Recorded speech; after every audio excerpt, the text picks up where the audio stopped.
All right, hello everyone, and peace of Christ to all of you. I hope my voice coming good, and let me know, please, if you have any problem or difficulty.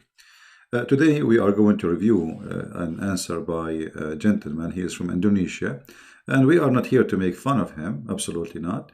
Actually, I respect that they are trying to respond to us and trying to answer. Actually, the problem is that those who claim to have knowledge, they don't dare to call us. And I mean, as you see, we feel like we are begging for one. Like, who wanna call us? Who wanna debate us? Who wanna. And yet they claim they have knowledge, but they don't. As you see, they call themselves ustad. I mean, but where we can find them, those ustads? And even if there is somebody he claimed that he can refute us, they don't want to talk to us. So I'm so glad that this gentleman, his name is Muslim Menjawab. I think this is Menjawab mean answer, right? Because the jawab is an Arabic word, which mean answer. Menjawab. So it means something in Indonesian language have to do with answering me. So we will review today what this gentleman he said to us regarding our previous video, which we did in the morning. If we go here, we find this gentleman saying the following. First, I mean, there's some comments. They have nothing to do with our topic. But anyway, he said, CP, donkeys is used by Jesus to enter Jerusalem in his last life. His last life. Don't make everyone hurt, including Jesus, who like donkeys. And what does that mean? But my friend, we were talking in the morning that Jesus, he don't even own a donkey. While you're a prophet, he want to big the big TV, he want to big the big booty. If you want to see him in a private consultation, you have to talk to him by paying him. He want to sleep with your wife. If his eyes fell into your wife bum, you have to divorce her. So this has nothing to do about Jesus liking the donkeys or not. However, as long as you like donkeys, Allah don't like donkeys. If you go to the Quran, you will see Allah, he said, Allah, not me, that the most voice, supposedly Allah he hate, this is why he mentioned the voice, claiming that there's a guy, his name is Luqman, and Luqman is a person who Allah provide him by wisdom. So this is the wisdom of Allah. The most ugly voice, according to the Quran, is the voice of a donkey. All right. Chapter 31, verse number 19, and I'm showing the translation in your language, in the Indonesian language. By the way, in the morning we showed you many verses in the Indonesian. Somebody said in the comment that it doesn't say. Let me see what he said in the comment. Somebody said that translation is not the same as I said, which means the translation is not right. Let us see in the comment. Okay. Where we can find.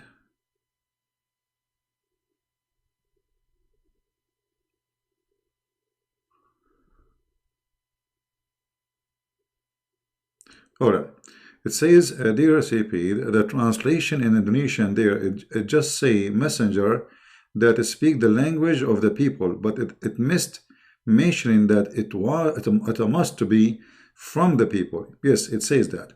If you go in the Quran, let us open a different page so we can save the one about the donkey for later.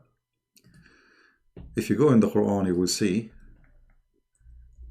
it says bilisani qawmihi, in the tongue of his people. So why did it not mention that in the translation? That's because Islamic translation always is a cover up for stupidity of the Quran, because this will get Muhammad busted.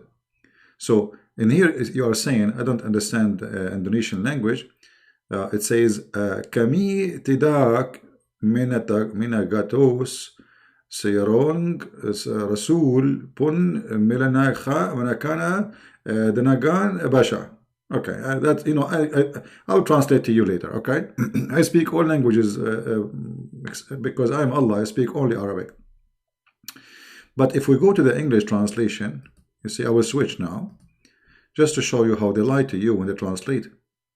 Actually, we can use, let us see if we use, because there is Tafsir al-Jalalain in Indonesian. You tell me what it says in Indonesian language for Tafsir al-Jalalain. Did that switch? No. Yeah, Tafsir al-Jalalain, okay. It doesn't sound like it switched. It doesn't sound like anything changed. Looks like the page is acting up. Let us see again. But anyway, let me show you in English, because we can get them easier busted in English. This is the interpretation, in translation of Yusuf Ali. You see, we sent not a messenger except to teach in the language of his own people. Do you see it? Because in Arabic it says qawmihi. This is the word. Qawmihi is his own people. It's not, should not be even between two brackets, because it says qawmihi, his people. So Allah will not send the messenger unless he is from the people, speaking the tongue of the people. All right. Now, if we go and see the Muslim, the Indonesian Muslim, trying to give us the answer, I apologize, my voice is tired maybe. Let us go down. Look what he said. Quran is in Arabic, because the first followers of Muhammad are Arabian, and then it's shared for the world with many translation. Arabic Quran to ensure originality. Quran has less versions, not as the Bible, so many verses. What? It's about 40 more Bible. What does that mean? I mean, this is, my friend, when we say King James Version, that is a translation. That is not a new Bible. The same as you say Yusuf Ali translation. The same as you say Biktal. You see how many, look, if we go in the list here, how many versions based on your understanding it exist. All of those are translations. Otherwise, we know we have the Bible in Hebrew, in Greek, in Aramaic. Those are the original. But the rest is a translation. So don't be a fool. Secondly, you don't, okay, you are saying the reason the Quran in Arabic, because Muhammad, his first followers are in Arabic. This is not my topic. You see, the problem is that they don't even listen. I don't want to insult this person. He did not, he is not rude. He is trying, like even he used the word fool. But look what he said. He said, because the Muhammad is an Arab and people who he is talking to, they are Arab. So the Quran is in Arabic. This is not the topic. The topic is, it says, we send not a messenger except to teach in the language of his own people, in order to make it clear for them. Let me highlight that for you, which means it's not going to be clear unless it is in your language. This is the Quran saying that, not me. Do you see it? In order to make things clear to them. So why the Quran have to be in the language of the Arab? Because they are Arab, and this is the only way to make it clear to them. Okay, but this is mean that Muhammad cannot be a messenger for you. You are from Indonesia, because we sent not a messenger except to teach in the language of his own people. So in order for Muhammad to be a messenger to you, he have to be Indonesian, speaking one of the language of Indonesia. And by this, he have to be to those who speak that language specifically. Let us say in Indonesia, I don't know how many languages there. Let us say there's 10 languages. So you cannot have one messenger for all those ethnic groups who speak different languages. Every ethnic group in Indonesia have to have their own messenger who speak their own language, and he is one of them, in order to make it clear to them. That's mean Muhammad, he cannot be a prophet for you. So your answer have nothing to do with our question. And this is always what we notice about Muslims. They are very confused. It's like they are taking hashish. The Muslim, right away, he go to the mode to defense. And by the way, all Muslims, they accuse you you are a liar. It doesn't matter what you say. The second you speak negative about Islam, you are a liar. I mean, we know. Actually, Muhammad, the funny, they say we are liars. Isn't it Muhammad, he says you can lie in 3 cases? What is the 3 cases? You can lie to your wife. I mean, even to his wife, he cannot be true. I mean, a Muslim, he cannot be truthful with his wife. You can lie to your wife. You can lie to your friends. Supposedly, the purpose is to fix problems. I mean, how you can fix problem by lying? The lie itself is a problem. It's a big problem. Stupidity. And lying to your enemies. So we, for us, you know, we are not, we don't consider myself an enemy for the Muslims, but for them, I am an enemy. The Quran says, kill the Christians and the Jews for they don't believe in Allah. So we are an enemy because we don't believe. So they are allowed to lie to us. So you can lie in 3 cases. One of them to your wife. One of them to fix problem with your friends by lying, supposedly. And the other one is to lie to your enemies. And for Muslims, we are enemies. Anyone who don't believe in Allah is an enemy. Islam divides the earth to 2 lands.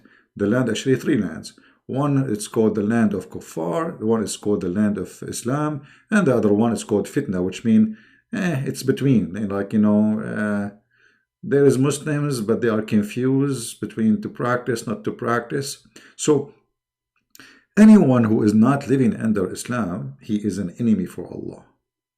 Anyone. So they can practice lying to you.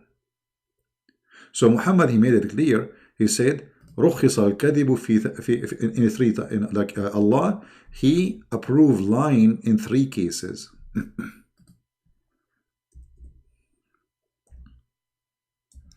And this is why a Muslim, whatever, anytime,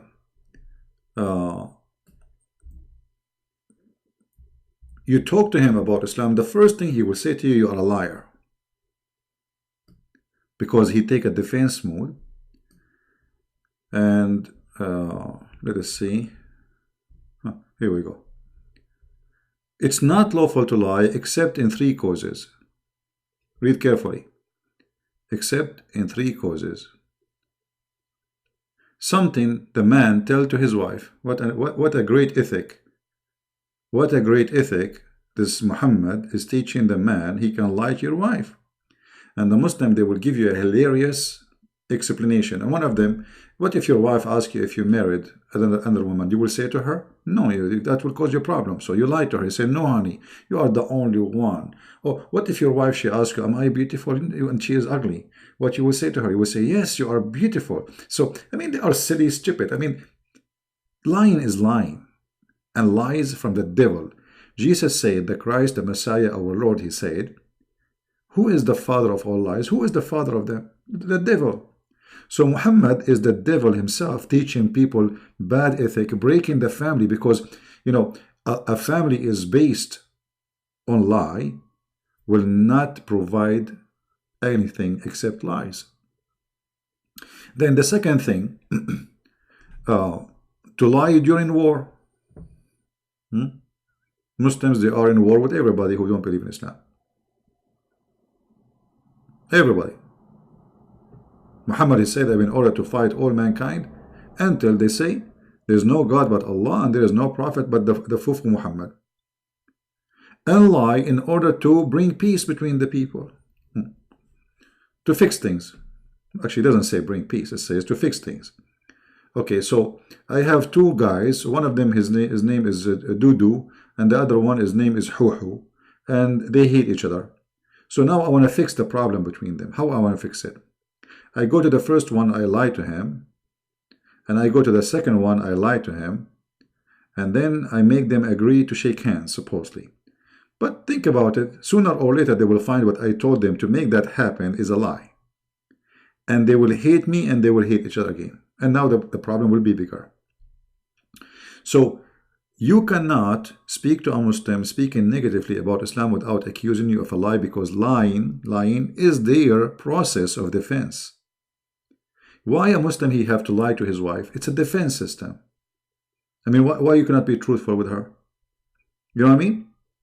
Lying is the immune system of Islam. What kind of a prophet he say to a man, lie to your wife? I mean, why I cannot be truthful with my wife? So lying is the first thing. They are the liars, and they accuse you of lying as a defense. Because this is the strategy of the devil, Muhammad. So when we go back to this Muhammadan here from Indonesia, Muslim Menjawab, speaking about 40 version of the Bible, but isn't it the Quran says that Allah He sent the Bible? So why there is 40 version of the Bible? I will go with you. Let us say, assume for the sake of argument, there's billions of Bibles, which is different, let us say. But isn't it Allah He sent the Bible? And okay, now we will say, but Allah He decided to protect the Quran only. I mean, this is the most stupid answer. If this is true, that means your God, Allah, is mental. Stupid. So guys, it's like me, I have a kitchen. And I have many dishes in the kitchen counter. And the dishes have only my words. One dish have the Bible, one the Gospel, one have the Torah, one have the Psalm, one have the songs, one have the Quran, and then a thief he come, and I allow the thief, I'm watching, I allow the thief to steal all of them, play with them, damage them. Only the Quran I will protect. That is the most stupid argument ever, because the word of God is word of God. Unless you are saying to me that there is a word of God are not equal to the word of God. Actually, your stupid book, the Quran, says it clearly that the word of Allah is not the same as the word of Allah. Let me show you. Try not to laugh, by the way. I will try to show it to you in Indonesian language. All right.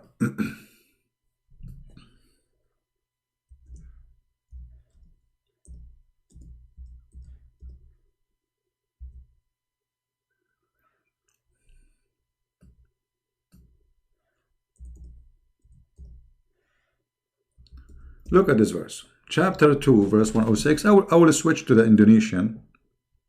But first, let us see it in English to confirm what we are saying, because I don't understand really what it says in Indonesian language. None of our revelation do we abrogate or cause to be forgotten. We will go back to this sentence here. But we substitute something better or similar. Look at this idiot. Allah, He claimed that He have Quran better than the Quran. Have you ever heard of a stupidity more than this? The Muslims, they say, can you make Quran better than Quran? How Allah is making Quran better than... Look, is it me who is saying better or Allah? Is that... No, you know, this, the person from the people of Lut. Something better. How Allah will make better Quran than the Quran? That means the Quran is not the same. There's bad Quran, there's better Quran. This is what the stupid author of the Quran is saying.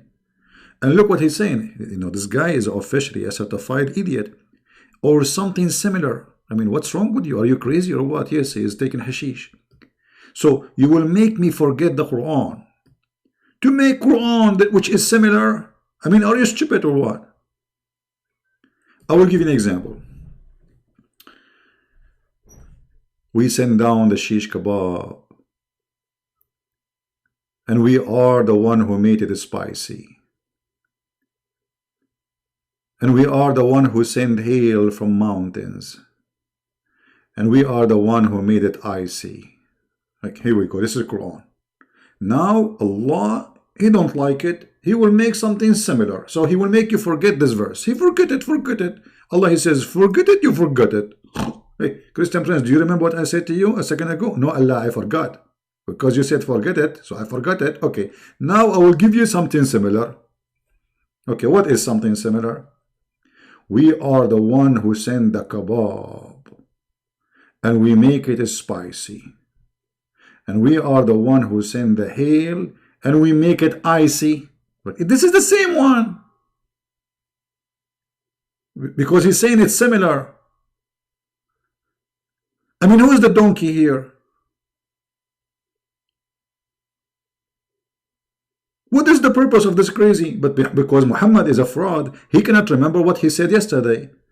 So every day he tried to recite the Quran, he says something different. So he says, any verses we cause to abrogate or forgotten. And the funny, they say to us that the Quran is preserved.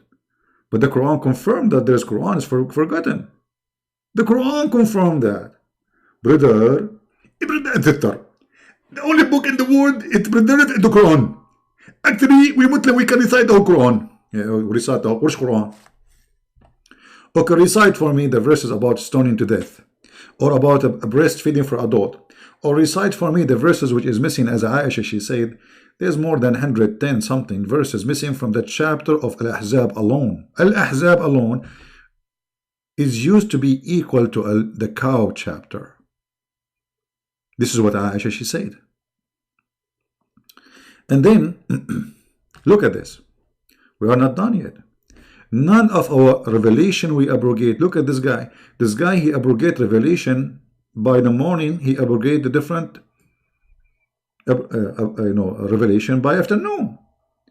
If you go to the interpretation, you will see the Bedouin, the Arab, they said to Muhammad, the people of Quraysh, they said to him, this guy, he says something, he enjoy his people an order in the morning, and he abrogated afternoon or the second day.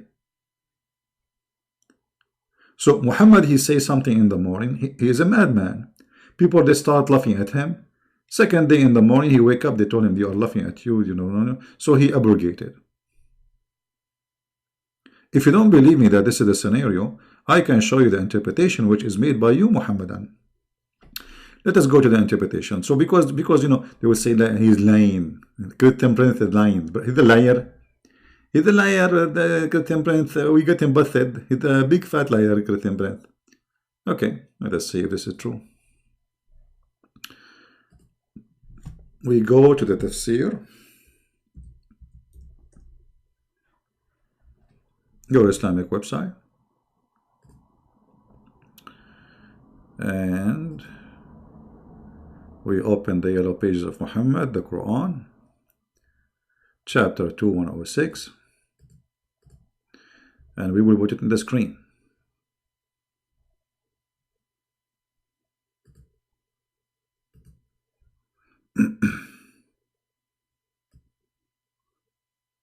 Okay. Read, guys, carefully with me. Let me put it over on the screen.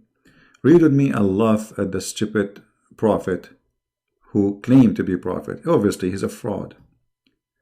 When the disbelievers, read carefully, it's not me who is saying that. When the disbelievers began, okay, let me be sure that you see the whole text, you see it, okay. Yeah. When the disbeliever began to write the matter of abrogation, saying that one day Muhammad enjoins his companion to one thing, and then the second day he forbid it. Do you see it?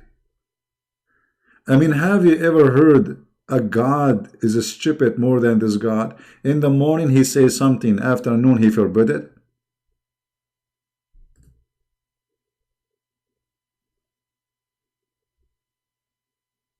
Do you see it, guys?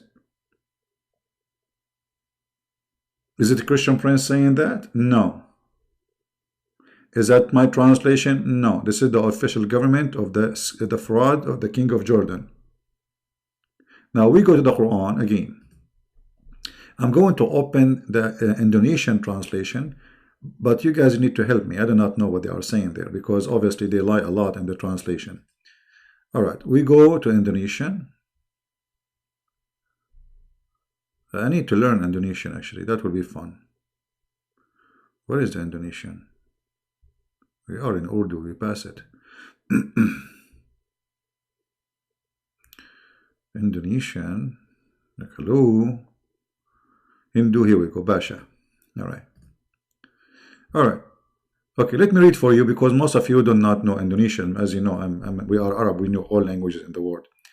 Ayat mana saja yang kami nasakhakan Atu kami jadikan miniyusa luba. I know Luba. You know, Luba and her friends, they are, I know them. You know, we used to eat Luba together, you know, like, yeah, anyway. So, uh, anyway, translation.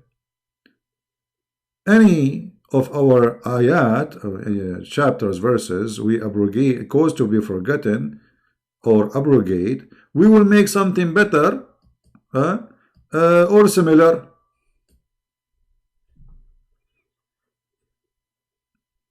What do you think, Muhammadan? Have you ever heard of a stupid God more than this? I will make hummus better than hummus. Okay, Allah. So you are saying the hummus you made yesterday is not good? Yes, the hummus yesterday was not good because we don't have enough olive oil.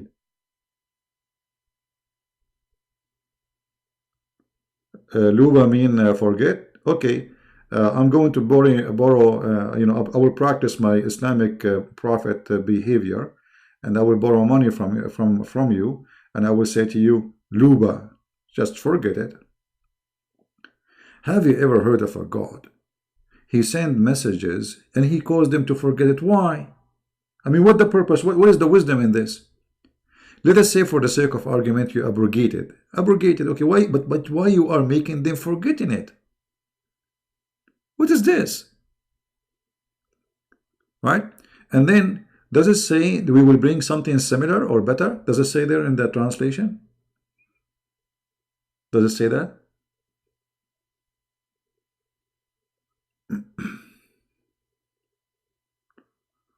Does it say that? Guys, you tell me. Does it say that we will make something better or similar in the Indonesian language? Help me, please, because I forgot my Indonesian. You know, I have a PhD, not PhD. I have PhD in Indonesian language.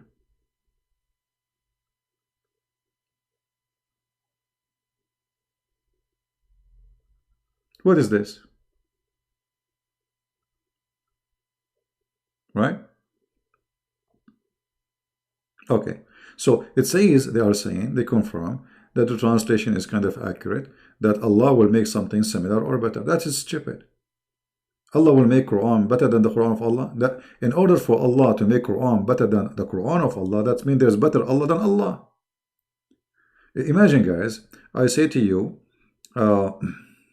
I am a maker, and I will make better make like making than what I made already. I mean, isn't it the same equality? And we are talking about the Quran. Now we are talking about making an engine. This is words, you know, just writing words. So how Allah will write words better than the words He wrote already? And why Allah will make something similar and yet He will cause us to forget? This is stupid. But the answer is very clear. We showed you the interpretation. Muhammad in the morning, he says something. In the opposite, he said in the afternoon, he said the opposite, because he's a madman. In the same time, if you go and you see the hadith, you will find that Muhammad, he claimed that Allah gave him 7 Quran. So I say to the Indonesian, where is the 7th Quran? Allah gave Muhammad 7 Quran. And he said, take the Quran from 4. The Quran you have today is not taken from any of those 4. Bingo. And not only that, the Quran you have today in your hand, the most popular Quran, which is Uthman, is not Uthman. There's no proof it's Uthman. The book of Uthman does not exist. This is recitation according to. We go all the way to Hafs, who is accused by Muslim to be a fraud, him and his father, stepfather, which is Asim. But if we go here, you will find Muhammad saying that Muhammad, he negotiated deal with Allah, saying to him that the Arab are stupid, but we are not. I'm an Arab. You know how smart I am. Hello. But look at this. Muhammad, he claimed that unless there is 7 Qur'ans, nobody can understand the Quran, and that he is speaking about the Arab. Is it a Christian prince saying that? No. Fufu, the prophet, saying that. Read carefully. Read care, and this is Sahih. So don't tell me this is weak. We can show you from Al-Bukhari, we can show you from Muslim, doesn't matter. So don't tell me the game of Sahih and weak and potato, tomato. It's a weak religion. Allah, Jibreel, he came to Muhammad. Jibreel, the pizza guy. Allah has commanded you, he said to Muhammad, to recite to your people the Quran in one dialect. One dialect, it means it's in a different way, which means different words, because the dialect different, people have different, let's say, language, like there's many nations today, they speak Arabic, but they are not Arab, like Egyptian, they have their own dialect, but this is not really Arabic, it's mix of many languages. So Allah, he commanded you to recite to your people the Quran in one dialect. Upon this, he said, I ask from Allah a burden of forgiveness. Please, Allah, please, please. My people are not capable of doing it. What the heck? What? Guys, does it say my people are not capable of doing it? Or I'm making things up? Does it say that? Does it say that? What do you think? My people are not capable of doing it. Doing what? Doing what exactly? Because the Quran about what? Is about learning about Allah, learning about Islam, right? Okay. So with one Quran, Muhammad saying, not me, that no Muslim is capable of doing it, which means to be a Muslim. So you bunch of fool, you say to us our Quran preserved. Where is the Qurans? Because you have to have one Quran is not enough. Who is saying that? Muhammad.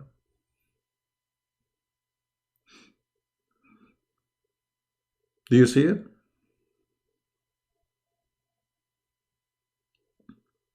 And then Jibreel, the pizza guy, Jibreel like coming back, forward, and Allah spanked him, Muhammad spanked him, Musa spanked him. Actually, once the angel of death, he went to Jibreel, Musa's, he spanked him in his eye, and he took his eye out. Unbelievable. True story. Then Jibreel, he came back for the second time and he said, Allah has commanded you that you should recite the Quran to your people in two dialect. Really? Really? Yeah, okay, hold on. I mean, what this is? Muhammad is correcting Allah. He corrected him first time. He said to him, they cannot do it. Allah, are you stupid or what? Second time, Muhammad, he said the same. Upon this, Muhammad said, again, I seek pardon and forgiveness from Allah. My people are so stupid to do it. What the heck? This is what it means. My people are so stupid to do it. My people would not be able to do so. Why? Because it's one dialect. Okay, hold on. So those are Arab who speak Arabic, and their Arabic is perfect. They are Bedouin, because I mean, they are living in the desert. They don't mix with others, so their Arabic is way better than the Arabic we know today. So why they cannot do it if the Arab at that time they cannot do it? Second, still they cannot do it. Okay. And then Jibreel, he came for the third time. Like, what the heck? I feel sorry for Jibreel. How much gas he spent? Going backward, forward, backward. And then he came for the third time and said, Allah has commanded you to recite the Quran in three dialects. Which means, are you happy, Muhammad, now? No, Muhammad is not happy. Upon this, Muhammad, he said, I ask pardon and forgiveness from Allah. My people would not be able to do it. What the heck? You have three Quran now in different dialect, yet Muhammad saying that Muslims are stupid, they cannot do it. Three Quran. Is it me saying that? No. This is your book. This is Sahih, authentic, and this is your translation. Then Jibreel, he come to him for the first time. Fourth time, sound like a joke. What is this? And he said, Allah has commanded you to recite the Quran to your people people in 7 dialect.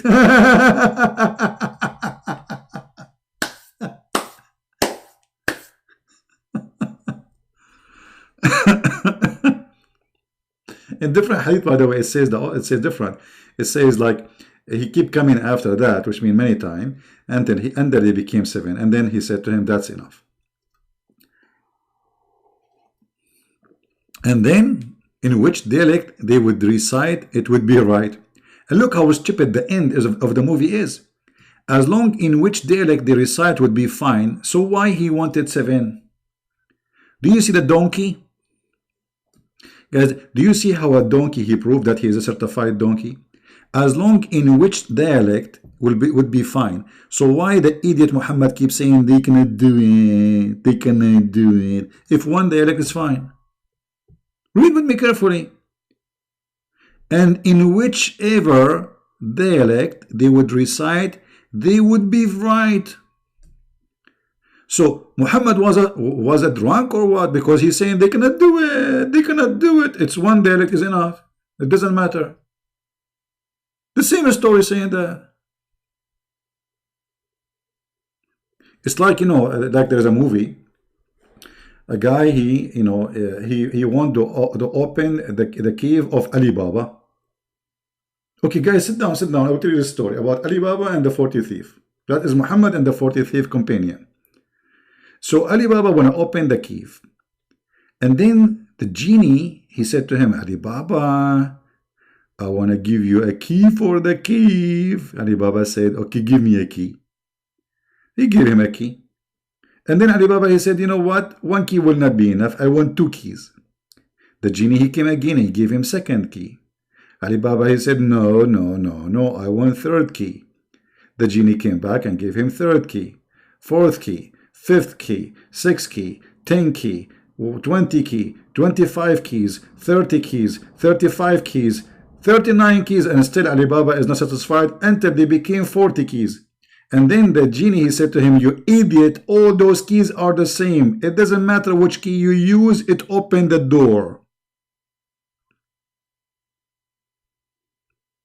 Do you see how stupid this story is? And here you need to ask yourself, do Allah knew that one dialect is not enough? Muhammad is correcting Allah. Now, if we ask the Muhammadan, okay, where is the 7th Quran which Allah he gave to Muhammad?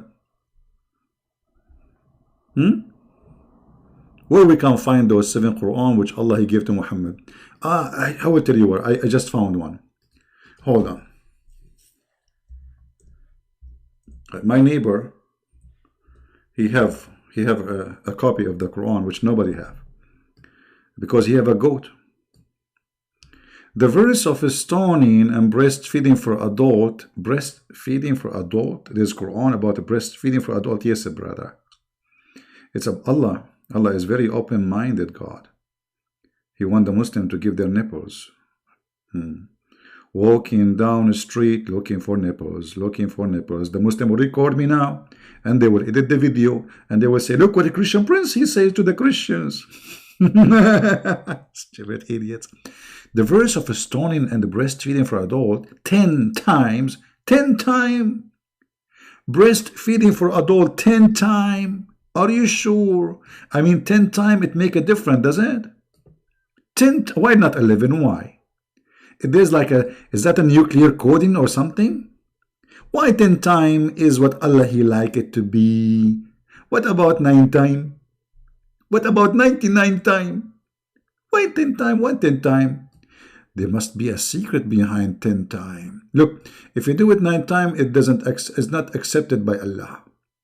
You have to do it 10 times in 10 different days until you are satisfied, which means you have to suck the nipples until you cannot take it no more. And then you have to stop only when you are satisfied. This is God. I mean, isn't it obvious that this guy is making fun of you? Breastfeeding for adult. Okay, what happened to the breastfeeding for adult and the stoning to the death verse? Aisha saying the verse stoning to death and the breastfeeding for adult 10 times was revealed and the paper was under my pillow. When the Messenger of Allah died, we were preoccupied with his death, and tame sheep came and ate it. Meh, meh. What happened? Okay, hold on. Many of you will not understand this story, so I have to make it somehow visual. I have to use my skills. You know, I'm very skilled in art and etc. So this is the bed of Muhammad.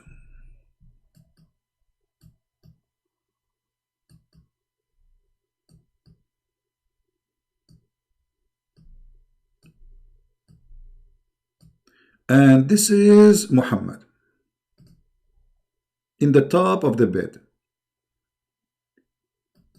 We will make him orange. Orange will not be clear. Hold on. Because I thought I will make him more pretty. Yeah, actually, there's a hadith says he became blue. So this is Muhammad on the bed, and he is dead. All right. Then a goat, she entered the bedroom of Muhammad. Meh, meh.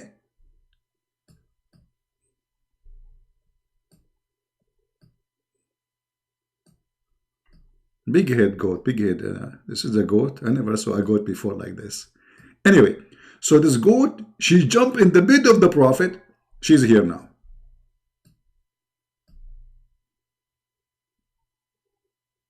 In the top of the Prophet, brother.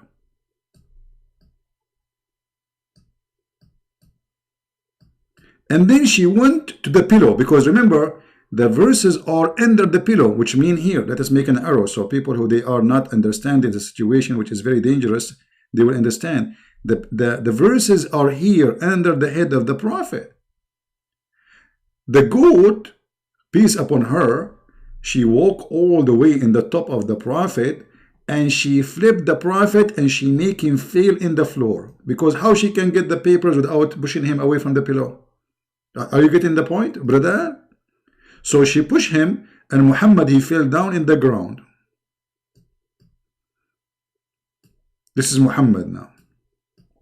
Now the Muslim, they will say, it doesn't say that. It doesn't say that. Okay, hold on. I don't care. It says that the verses was under the pillow, and in order for her, the Miss Goat, which I have to respect, she'll respect, because she is in one bed with the Prophet now. As you see, they are like family. So in order for the goat to get the verses, she have to flip the head of the Prophet. You have to face it. Look, if we go back to the hadith, what it says, hey, read with me carefully. Where was the paper? With me under my pillow. Guys, does it say under my pillow, or I'm making things up? It says that, right? Okay. So the verses are under the pillow. The goat ate what? It ate the verses. But where is the verses? They are under the pillow. So in order for the goat to eat the Holy Quran, she have to eat the Holy Prophet first. Or at least to push him, push his head, his shoulders, you know. And then she will flip the pillow and she will eat the Quran. This is what the Muslims are saying to us in this story, but I don't know, most of people, by the way, do not notice it. You know, for me, I turn it into a comedy because it's a comedy, but the problem is, for some reason, people don't see. I mean, we are reading the same story, but people don't see how stupid it is.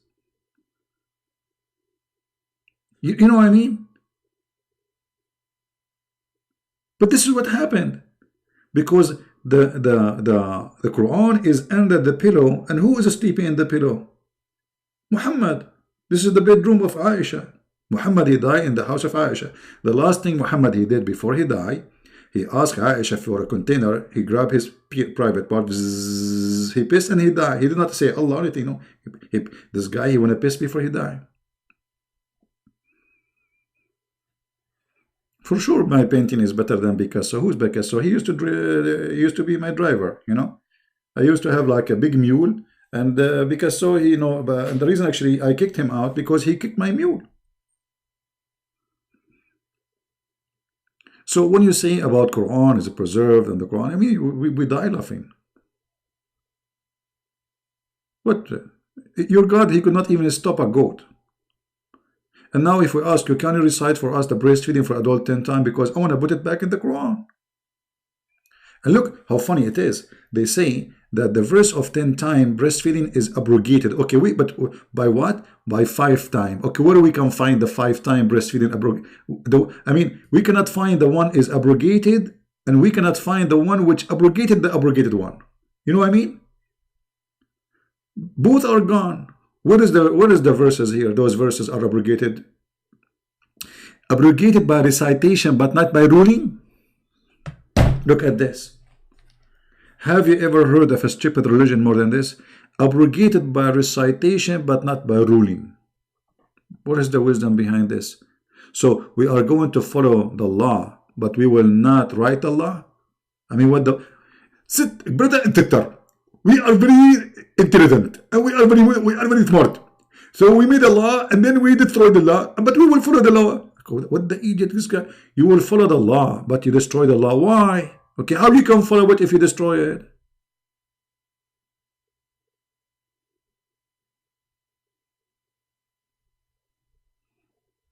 And by the way, I noticed that some of you are printing my art and putting it in your wall, etc. Please don't do that, because this is a copyrighted art. Please, let me make a frame for it. You know, like for decoration. I know that you guys, you like. I mean, we have to face it. I mean, who can do this? Nobody. You have to be like very talented. Talented. I mean, what kind of English this English is? Yeah, talented. Hello. Who care? This is the first frame, because Muhammad here in the situation of an egg. He's like an egg, and the goat sit in the top of him. Then the second frame will be Muhammad is in the situation. What situation? It's situation. Situation.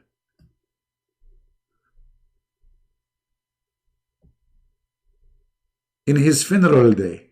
See, this is like a symbolic drawing. Very artistic. Let me add some nice art, which you guys don't appreciate. You don't even deserve. I don't know even why I'm drawing for you. You guys don't deserve my art.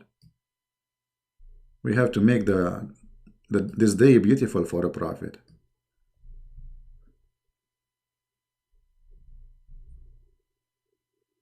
Because branches will grow from the 4 corners of the earth. Because this is Prophet Day. He died. And as you see, they are sad. The branches. And because this branch is going to be upside down, so it's against the gravity, so this is a miracle from Allah.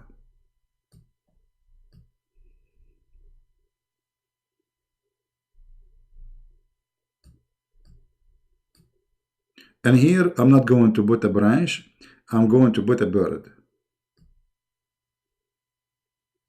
A bird is coming to say, Assalamu alaikum, and he will squeeze the Prophet 3 times. And he will fertilize him. What is this?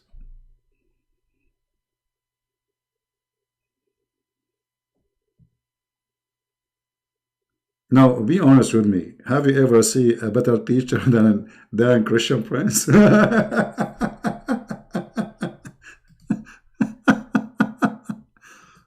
You know, the reason, by the way, Dominique, thank you, Dominique. The reason for me doing this, because I'm trying to make things simple for you.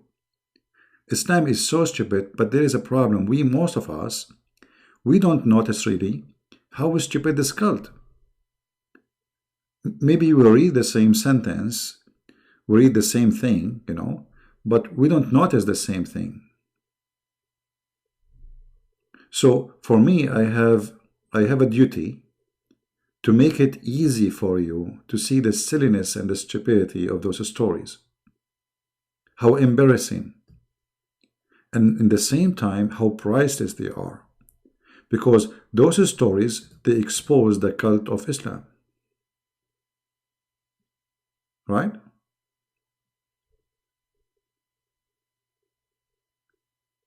So now, let me take a snapshot about this art for later, because we will change the page now. Selfie, smile, Muhammad. All right. So now if we go back to the response of Mr. Menjawab, speaking about many Bible, my friend, you just get yourself busted, because the Bible is supposedly the book of Allah. And if Allah allow, if we ask you, did Allah allow the Bible to be changed, or it was against his will? Good question, isn't it? Was it against his will or by his will? If it's against his will, that means Allah is a fufu. If it is by his will, that means Allah is the devil. He is the one who changed it. Should choose one. Now, we go to the second statement he made. CP, don't be foolish about the jinn. Jesus often demonstrated his miracle healing his followers that are possessed by jinn. Read your Bible, my friend. I don't want to say the word idiot because I'm avoiding insulting you. Jinn in Islam are not spirit. They are a creature. Even they have sex with your wife. They are not a spirit. Even they eat bones and meat and chicken. Even they have penis and vagina. So you are very naive to mix between genie and demon. Demon are evil spirit. Genie are a creature. They are creature. They have a flesh. They can have sex with your wife. If I go right now and search in Prophet Google, peace upon him, let me do that. Guys, should I search for that? What do you think? So shall I search or no search? Shall I search? Let me search. Let me search. By the way, the Muslim, they make fun of my English. They make fun of my English, if my Arabic, anything. It doesn't matter because he's a Christian prince. We have to make fun of him. We cannot refute him. We cannot, why didn't make fun of him? Okay, make fun of me, brother. And I'm laughing at your prophet. Look at this. This is what you Muslims believe.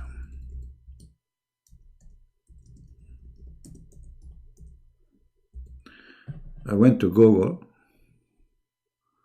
What's wrong with this? What I'm getting here? Okay, hold on. Oh boy.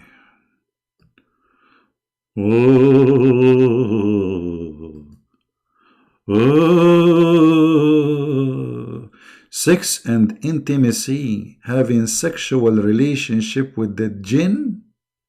What? You could go.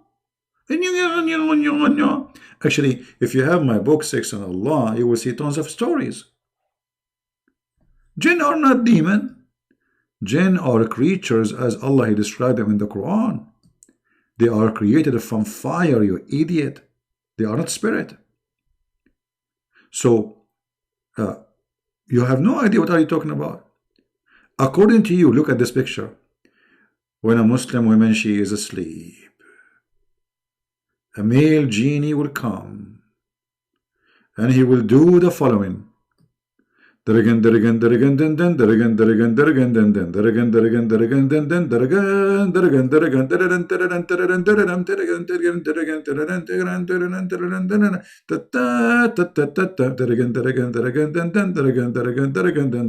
that? I don't want to see those pictures, man. What is this? Let me go to different. Oh boy, it's getting more graphic here. What the heck is that? Let us go to the front page.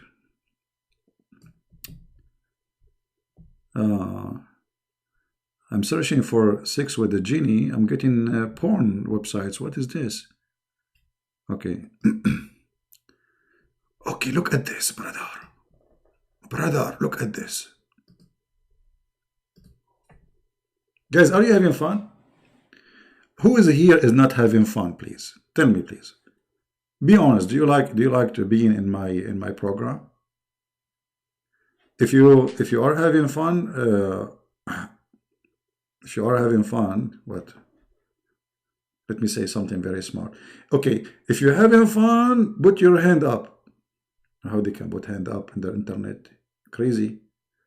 I mean, you see what reading the Quran do to you? It affect you, it make you smarter. Can a jinn have sex with my wife? Sure, my brother, sure. Actually, as we speak, she is doing it. Can a jinn have sex with my wife? In this hadith authentic? When a man has intercourse with his wife and does not name Allah, the jinn calls around his urethra and has intercourse with with him? Like what? Like, are you serious? In the internet, you can, okay, in the internet, there is an option to keep with your hand up. Unbelievable. Technology, brother, technology. By the way, we are the one who created the internet, the Arab. Yes, we're the Arab. The first scientist who has created the internet, his name is Abdul Window. Yeah, Abdul Window is very famous. Anyway, so, do you see how naive they are? They do not know that genie are not demon. Those are really creatures, and they sleep with your wives always. There's a guy, he opened the door at his wife, and he found his wife doing something. I'm not going to say what. But for sure, it's not to clean her nose. All right? So he told the sheikh, my wife, she is doing things when I open the door, And the sheikh is not going, look how smart the sheikh. He did not say, obviously, your wife is horny, you idiot, and you are not doing your job. He's not saying to him, she is lonely and you are stupid. He said to him, brother, obviously, your wife is having intercourse with the genie. Like, what the heck? A genie? Yes, brother.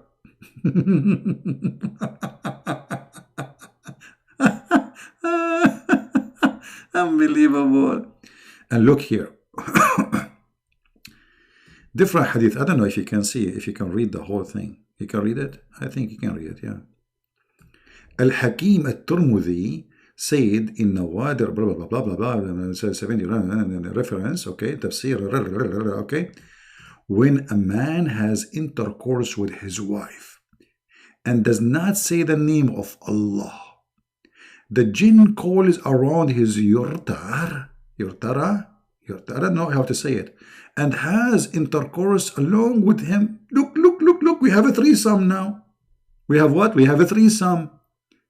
We have, if you are a Muhammadan, your daddy, your mommy, and Mr. Satan, they are doing threesome. This is what the story is saying. Shaitan, genie is a shaitan, by the way.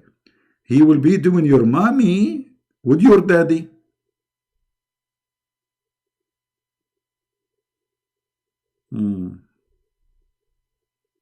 Man. But anyone notice how stupid this statement is? Anyone notice something very stupid here? Additional to the stupid story itself. Look, think with me for a second. I'm not smart, and you guys are. You need to help me, please, because I'm slow. If you don't say, what it says, if you don't say that prayer, Shaitan, which is a genie, he wound himself around the man penis, right? Correct? It says that, correct? Does it say that or no? Okay. So he put himself, let me highlight it for you. When a man has intercourse, so what is the position now? Boom, boom, boom, intercourse. Take a note, brother. It's intercourse time, brother. With his wife, I'm so glad you say his wife, not his goat. And does not name Allah. So what is the problem? You don't name Allah. Okay. The jinn or shaitan, he called himself around his penis. And he do boom, boom with him. Uh-oh. Uh-oh. Uh-oh. Oh, uh-oh. Look how stupid Muhammad is. Because Muhammad himself, his father, is not a believer in Allah. And he did not say that a prayer. That means Shaitan is the one who did the mother of Muhammad and make Muhammad the baby. Do you see how stupid Muhammad is? Do you notice what happened? Because if you don't say that, if you don't say the name of Allah, and actually there's a prayer, not only a name of Allah, that means you are the son of Shaitan. Even there's a verse in the Quran, by the way, about this. You know, that he will share the Shaitan, he will share with you your wealth and your children's.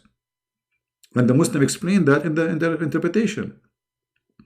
So if this is the case, that means Muhammad himself is a son of Shaitan, because the father of Muhammad did not say that.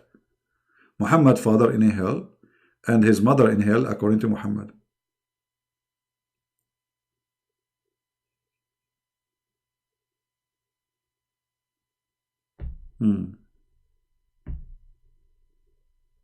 I wish I can draw this story for you, but excuse me, it's so graphic, okay?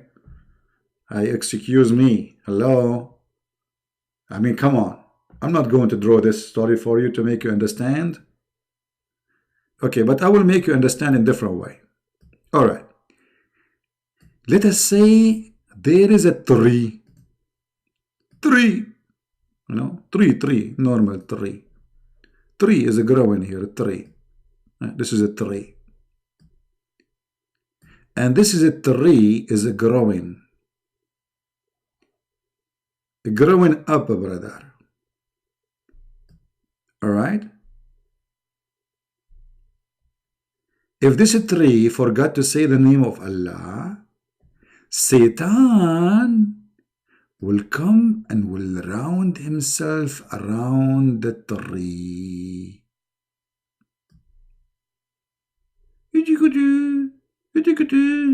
I'm always around you. What the heck?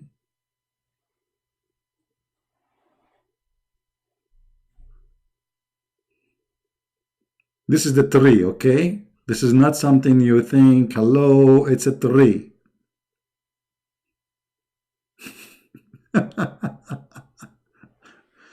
I don't know what to say. I mean, the funny, they say we want to prove you wrong. I mean, how even you believe in such a stupid cult, and even you have the courage even to say that you can debate us or you can answer us.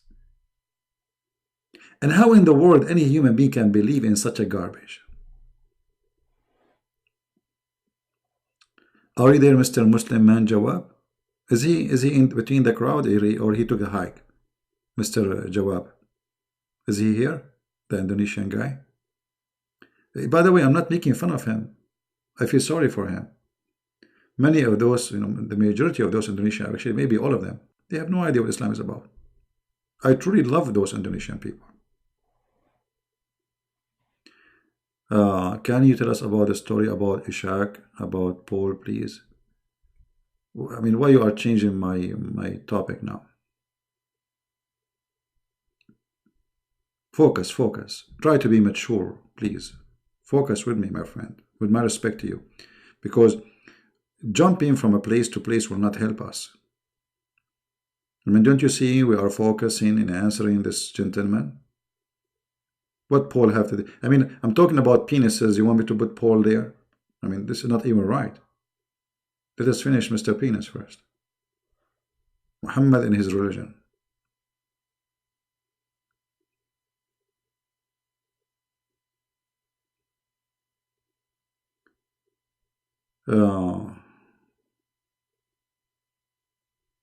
Yeah, actually, there's tons of stories in the internet. You can search.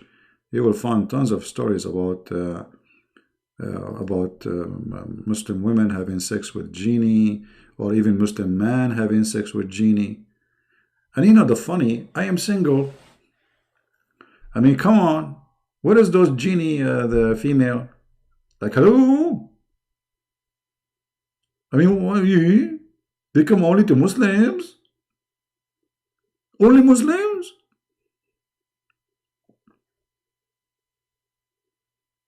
This is not fair. No problem, my friend Lorian.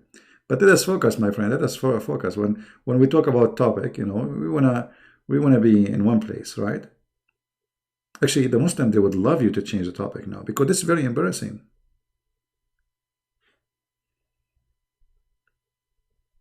You know what I mean, Dorian? Right? They wish that you will not talk about this. This is embarrassing. Look at this madness. This is alone is enough to prove that Muhammad is a fraud.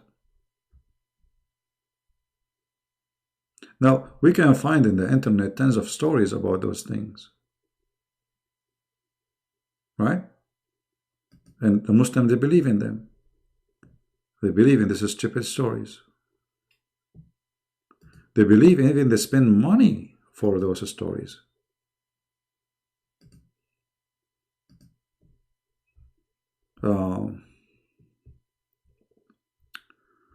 Look at this. This is the answer.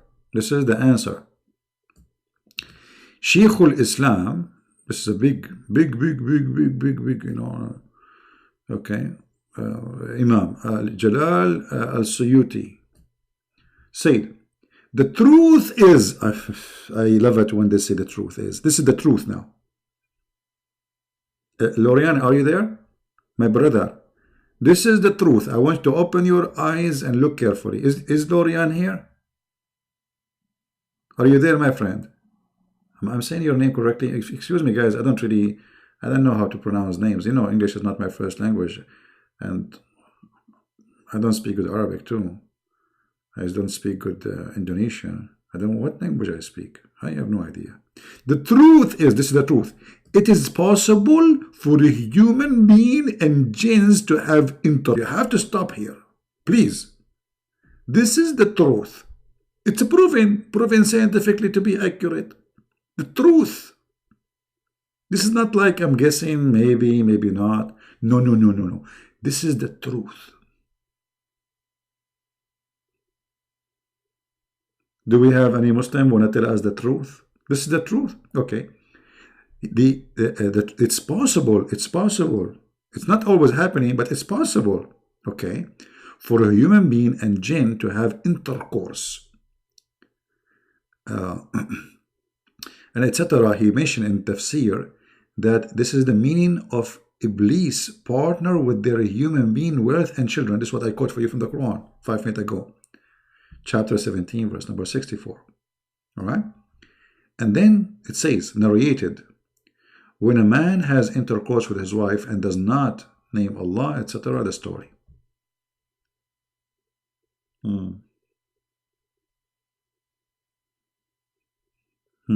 It left, taking it right, and now I get better understanding. Alhamdulillah, Alhamdulillah.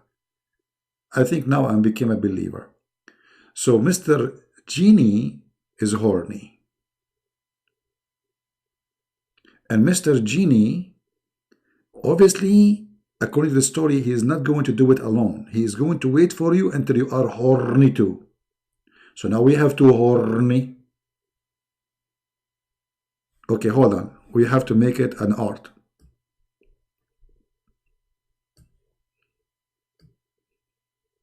I will explain it to you little by little, in a slow motion. If you allow me, please, if you allowed me. So we have two individuals in the bedroom. Two individuals. The first individual is Mr. Genie. We will make him a red because he is Genie, made of fire. Hello. So he is horny. And this is how they write the word horny. Hor and knee, because he is going to bend down in his knee. This is in my own English. Don't laugh at my English, please. Okay. Horny. Because he get like hor, and he go in his knee. Not the normal like horny, like, you know, as you think. No, this is different from English. And then we have the husband is horny too. We will make him in blue. Actually, we can make him violet, sorry. So this is Abdul. He is hor and knee in the modern English. Now we have a female, she is a Muslim, she is horny. You will make her, the color will be, we cannot make it white because the white will not appear in the screen. We'll make her a green.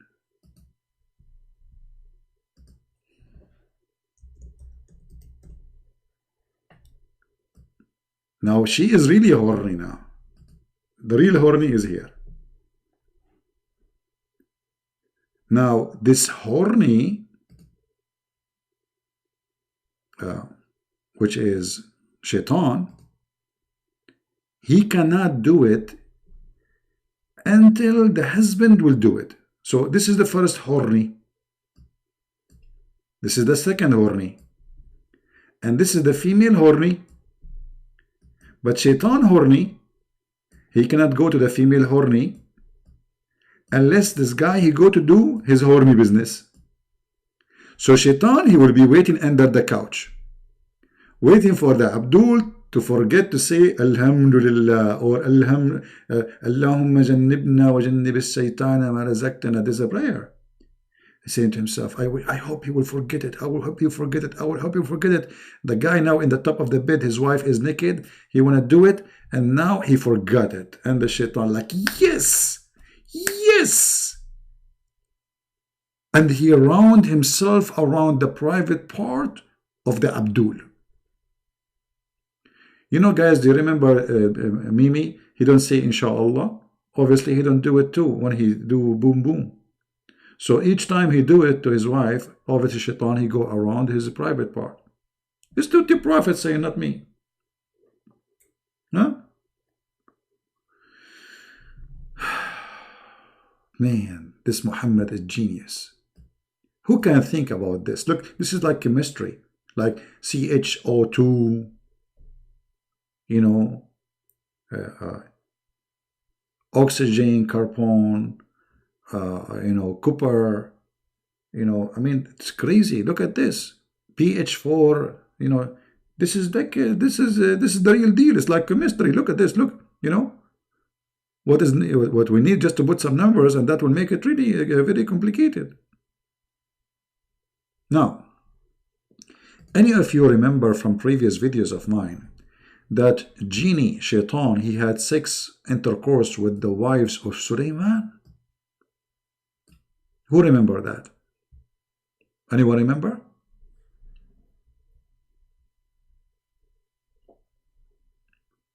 Who remember?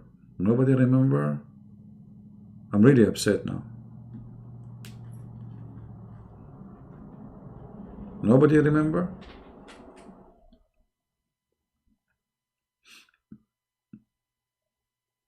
Do you remember the story of Sulaiman when he lost his ring?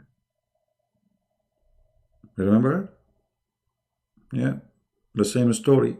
The Muslims, the Muhammadan, they believe even Sulaiman, and he's a prophet supposedly for them, when he went to the bathroom, if you remember the story, he don't take the magical ring, Hoributa ring, with him. So he have to give it to his wife, and her name is Al-Jarada. Then Shaitan, genie, he came to his wife in the shape of Sulaiman. Look at this story. And then he told her, give me the ring. His stupid wife, she gave him the ring because he looked like Sulaiman, brother. And right away, the shaitan became the king. And then he kicked Sulaiman out of the palace because they thought he is the fraud. He looked like Sulaiman, but this is not the king. The king is there. And then the shaitan, he started doing boom, boom to the wives of Sulaiman. Now, if there is a Muslim want to say to me, I'm lying? Who want to say I'm lying?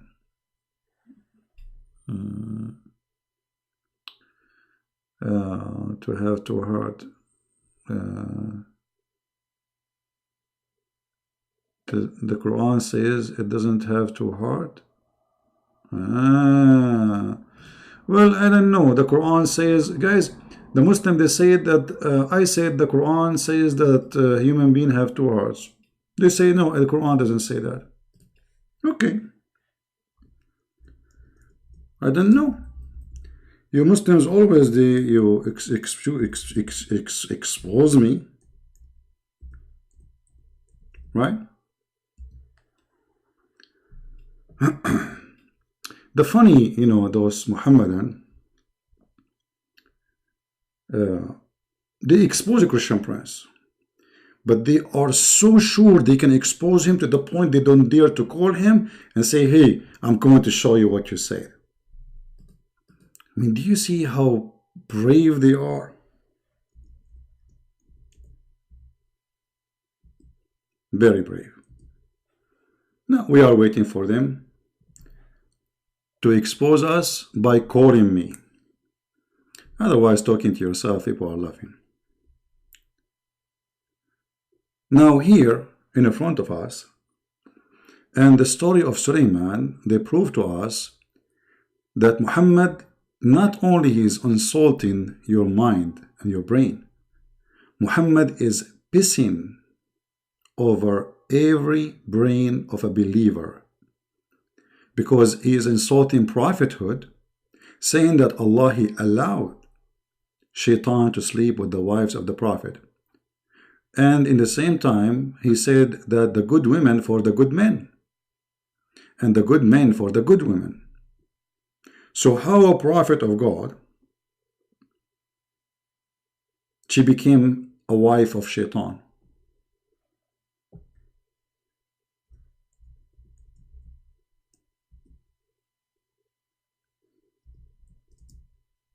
Any Muslim?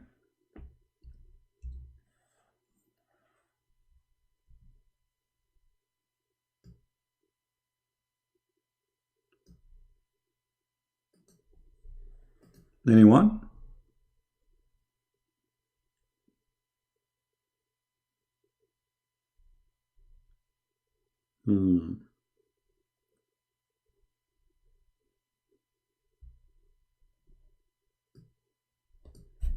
Nobody?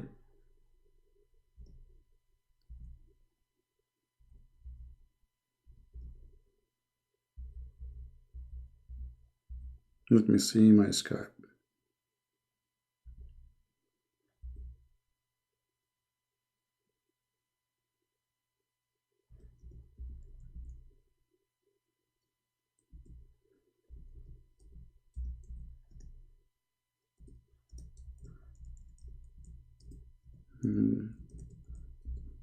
Let us log in.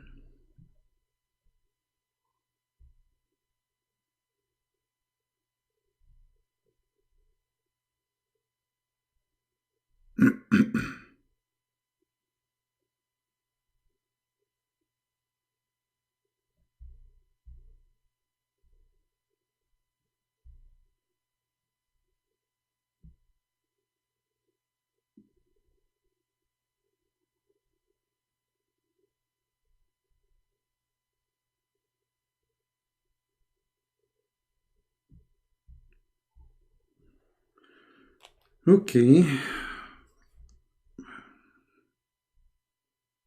It's logging in very slow.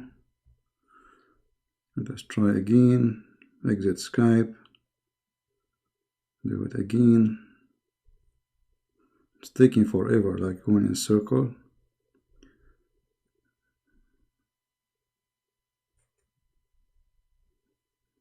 Yeah. All right. Let's try now. All right. Who is a Muslim is willing to call me? My Skype is open. Who is a brave Muslim is willing to call me? From those who want to refute us.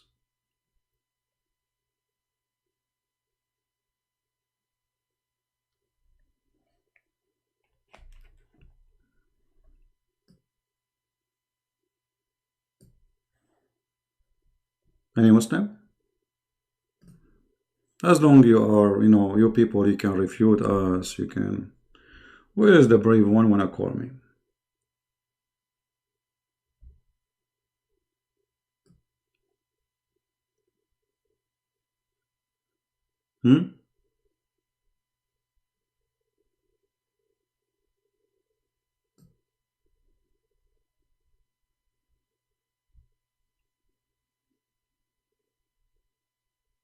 Anyone?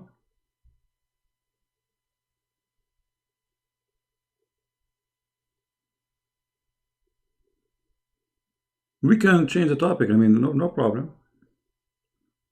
Who is a brave Muslim on a call?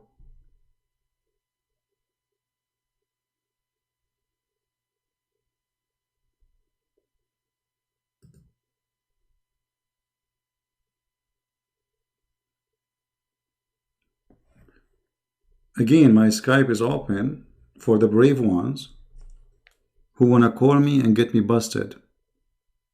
Who want to do that?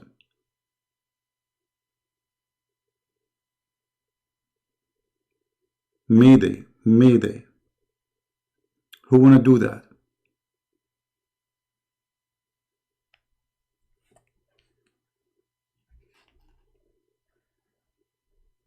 Nobody? Nobody know, nobody know, nobody know, nobody. Da-da-dum. Oh.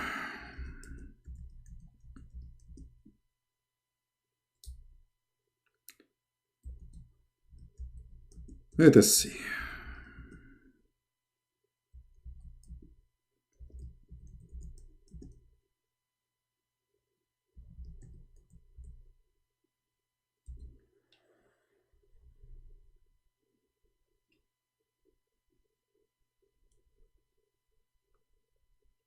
Anyone?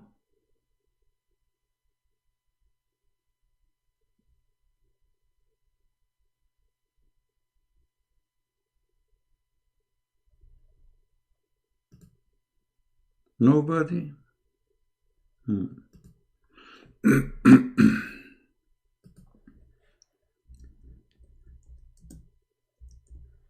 They are brave. For sure they can get me busted, but they don't dare to call me.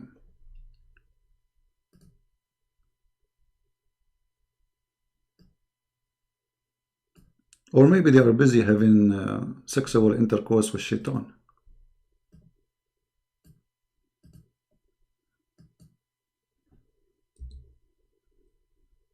Anyone?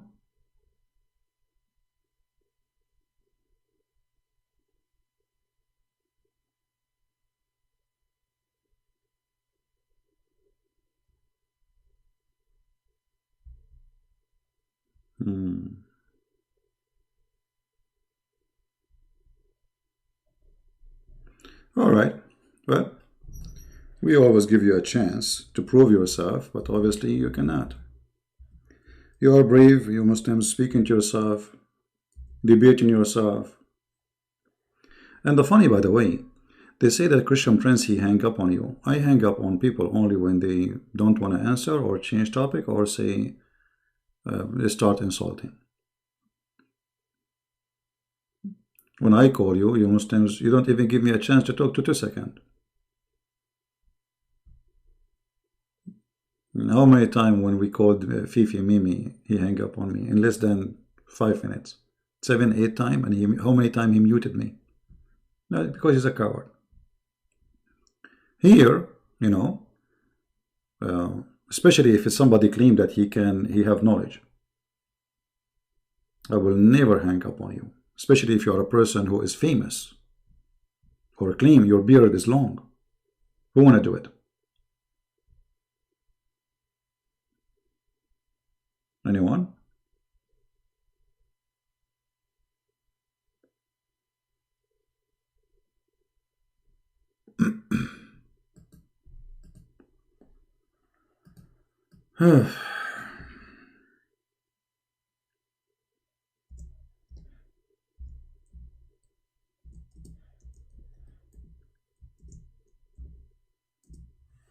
Any question?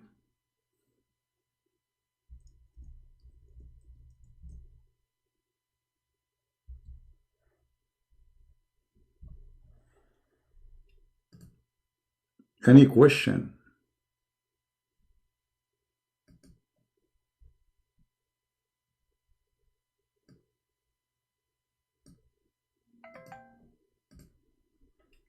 Let us see. Somebody text me. Guys, don't text me. I want a Muslim. You know, we are looking for a Muslim.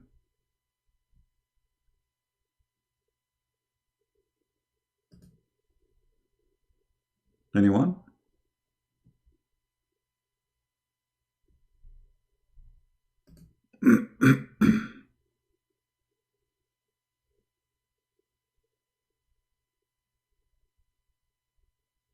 Hmm.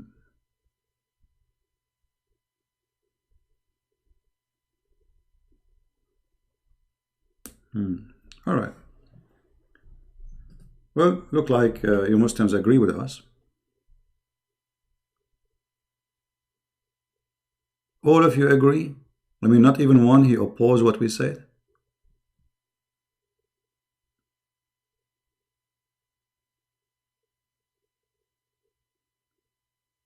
No?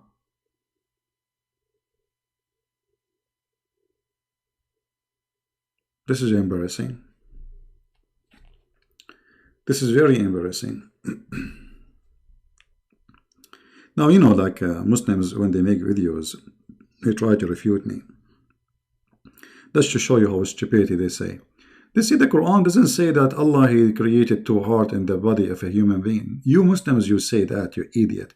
You claim that Allah He mentioned that Allah did not make two hearts in the body of a man. And you claim that Allah He meant that there's two hearts in the women. And what does that mean?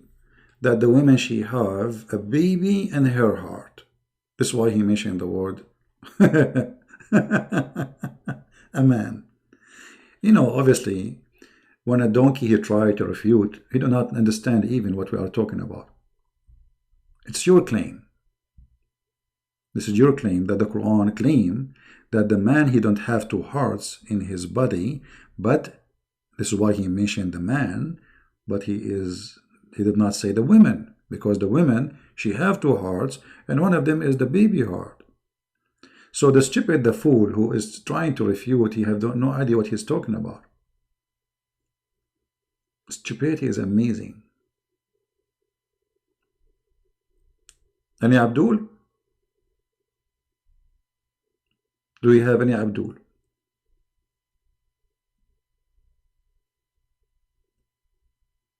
Hmm?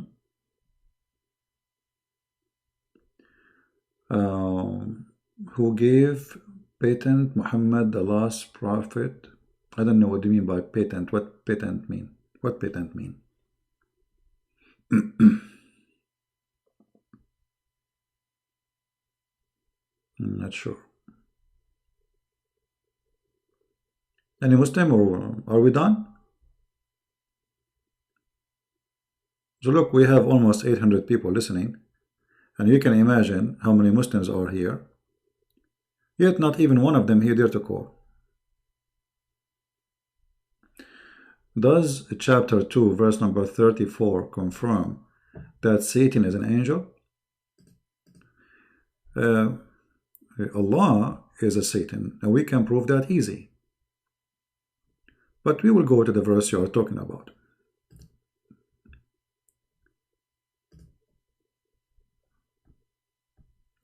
Verse number 34. We are in the Indonesian language. Let us go to English. Hold on.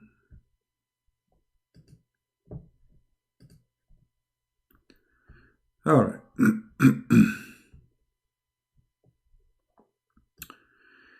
The verse here, it doesn't confirm really that the angels are shaitan. It confirmed that Allah is stupid, which means Muhammad. Because, look, Allah He ordered all the cats to say meow, except the dog, He say how. Who is the stupid here? And then Allah He get upset from shaitan for not bowing down to angel, but He did not order the angel shaitan to bow down. He ordered the angels rip. And we say to the angels bow down to Adam, and they bowed down, not so Iblis. So the verse here will make you think that Iblis or Satan, and by the way here, why Muhammad is using the word Iblis? I mean, they claim that the Quran is the word of Allah. The word of Allah is in Arabic. I mean, go and search the word Iblis, where it's coming from. Why Muhammad using Iblis? You know where the word Iblis coming from, right? So how the word Iblis in the Quran? Go right now, check where the word Iblis coming from. And then you will see in this verse, claiming that, which make you believe that shaitan or Satan is an angel, but no. If you read, if you connect the verses, because the Quran is like somebody have some dirt in the table and somebody turn on the fan, so the dirt is all over. The dirt is all over. So there's no connection between the verses, and that will make you confused. But if you go to different verse, you will see that shaitan, he said, when Allah asked him, why you did not bow down to Adam, he said, you created him from mud, I'm created from fire.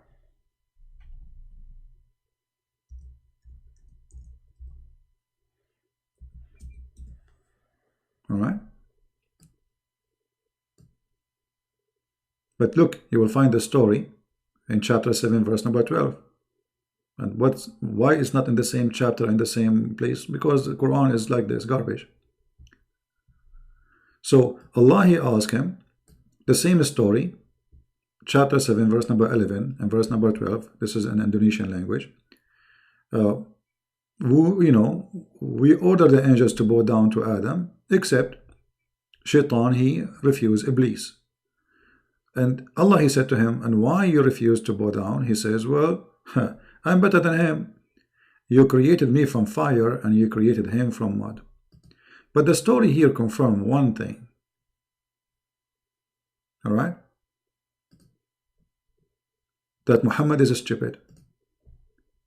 Because if Allah, he have a problem with the angels is the one who accused Allah that he will create wrong creation. It was the angels who said to him, are you going to create someone who will do mischievement in the earth? See here? The angels, they said that to him. Shaitan is not involved. He's not even there. The angels said, behold, the Lord said to the angels, I will create somebody to inherit the earth. They said, will do. They said, who? The angels. So his problem wasn't with the angels. So why he's ordering? Who's ordering who? He's ordering the angels to bow down. Except Shaitan, he did not bow down. But Shaitan should not be in the story. I mean, this is the most stupid story ever. That Khadr prophet Idris prophet hears heaven like Jesus. Is it true? No, this is not. There's nowhere it says such a thing. No. The Muslim, they believe there's a guy, his name is Al-Khadr. He is alive until now. And he attended the funeral of Noah, attended the funeral of Ibrahim or Abraham, the funeral of Muhammad. And he's alive because he drank from the fountain of youth, like the parrot of the Caribbean. I have a question. Can Iblis, Satan, kill a human? You know what, according to Islam or according to Christianity?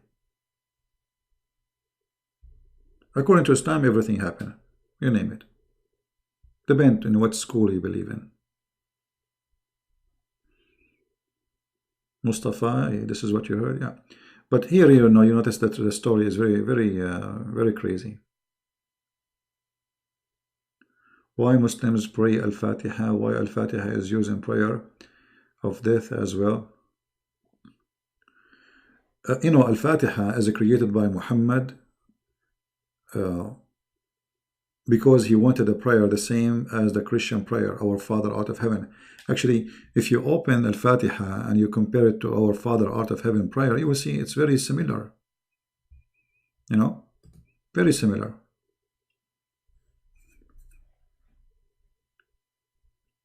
In the name of the Father, the Son, the Holy Spirit. In the name of Allah,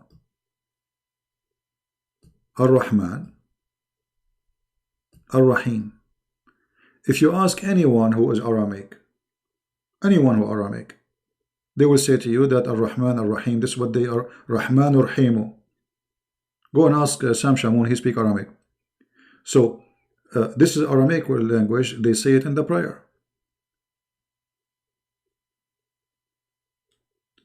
And notice, Al-Fatiha is not the first thing Muhammad received in the Quran. The first time Muhammad he used the word Ar-Rahman, it was way after. Let me show you.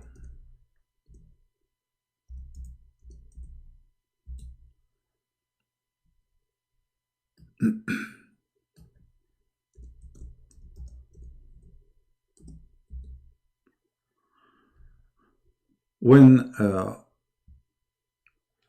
the people they ask Muhammad, who is Ar-Rahman? Who is this guy Ar-Rahman? Suddenly he starts saying Ar-Rahman. Muhammad never said Ar-Rahman before. Why this name was hiding from Muhammad all this time? Shouldn't from the beginning Allah he says, I am Ar-Rahman, I am Ar-Rahim? Look what it says. Chapter 17 verse 110 say, call upon Allah or call upon Rahman. By whatever name you call upon him, for him belong the most beautiful names. You see? Okay. Here, this verse proves to us that before that date, Muhammad, he never mentioned the word Rahman. Actually, you can go and open the interpretation and you will see. This is why they were asking him, who is Ar-Rahman? And not only that, they said to him, the only Rahman we knew is a guy, his name is Rahman al-Yamama, a person who claimed to be a prophet too. Muhammad is a fraud, the other guy is a fraud, and they are in competition. There was many prophets in that time, but it's a business. So, why Allah did not reveal, like if we go right now and check in the book of Asbab al-Nuzul, sorry, the book of the list of Revelation. If you go right now, Quran according to Revelation, and then maybe many people do not know that the Quran exists today between the hands of Muslims have nothing to do with the Quran which is supposedly given to Muhammad. According to the majority of Muslims, the first chapter Muhammad received, it's what today is number 96. Imagine, number 96, it was number 1. The Muslim, they change and they switch the location of the verses. All right? Now, if we ask ourselves, chapter 17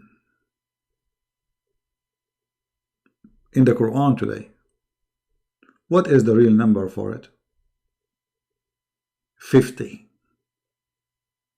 You believe it? The real number for it, which means Muhammad, he received 50 chapters before he received this verse, before he said the word Ar-Rahman.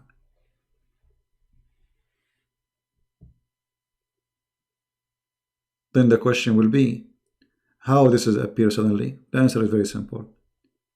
If you go and read what is behind the verse, you will see that a guy, his name is Rahman al-Yamama, he sent him a letter to Muhammad. Muhammad, he answered him back using his name, in the name of Ar-Rahman. The people, they said to Muhammad, who is Ar-Rahman? Chapter 17, verse 110. Let us go and see the interpretation.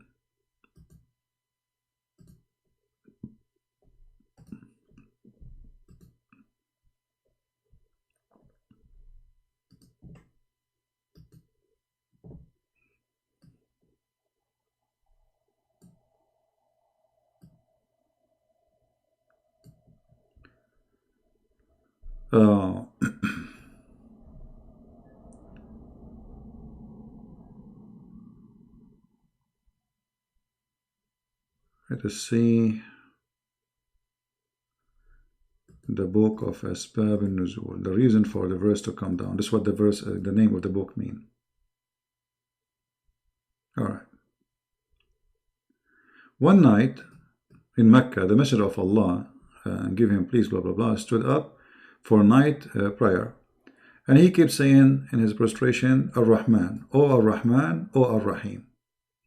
The idolaters said, Muhammad used to call unto Allah, and now he is calling two gods. Do you see it? What does that confirm to us? That they never heard him before saying Ar-Rahman, saying Ar-Rahim. Never before. Never. And look what they said.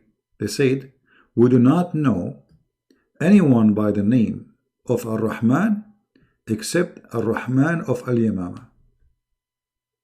Meaning Musaylama the liar. So Muhammad, he stole the name from Musaylama, and the Muslim called him a liar to insult him. It's obvious.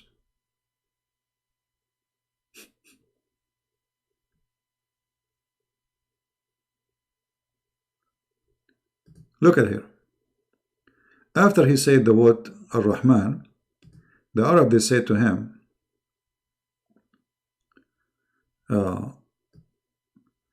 in the name of Allah, after he said in the name of Allah, Ar-Rahman, Ar-Rahim, the Arab idolatrous then commented, we know the merciful, but who is this Ar-Rahman?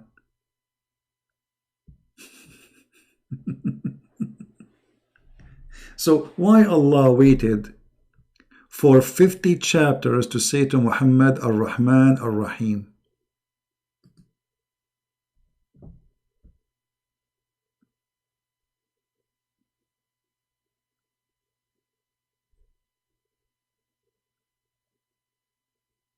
Right?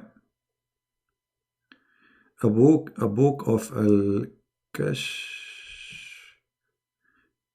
Can you type the name in Arabic? I don't understand what you are saying, Mr. Lorraine.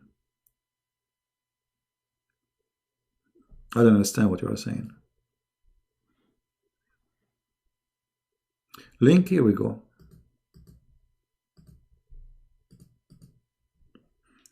And you know, why when I keep talking about Paul? I mean, we answer it many times.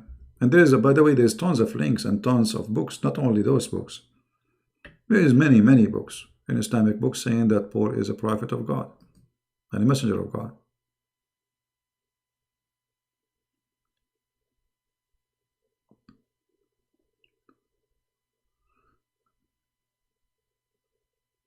This is how Muhammad, exposed himself. If this name is important for Allah, and after that Muhammad, he keeps saying Ar-Rahman, Ar-Rahim, that's it. I mean, from zero mentioning the word Rahman to never again without it. I will give you an example.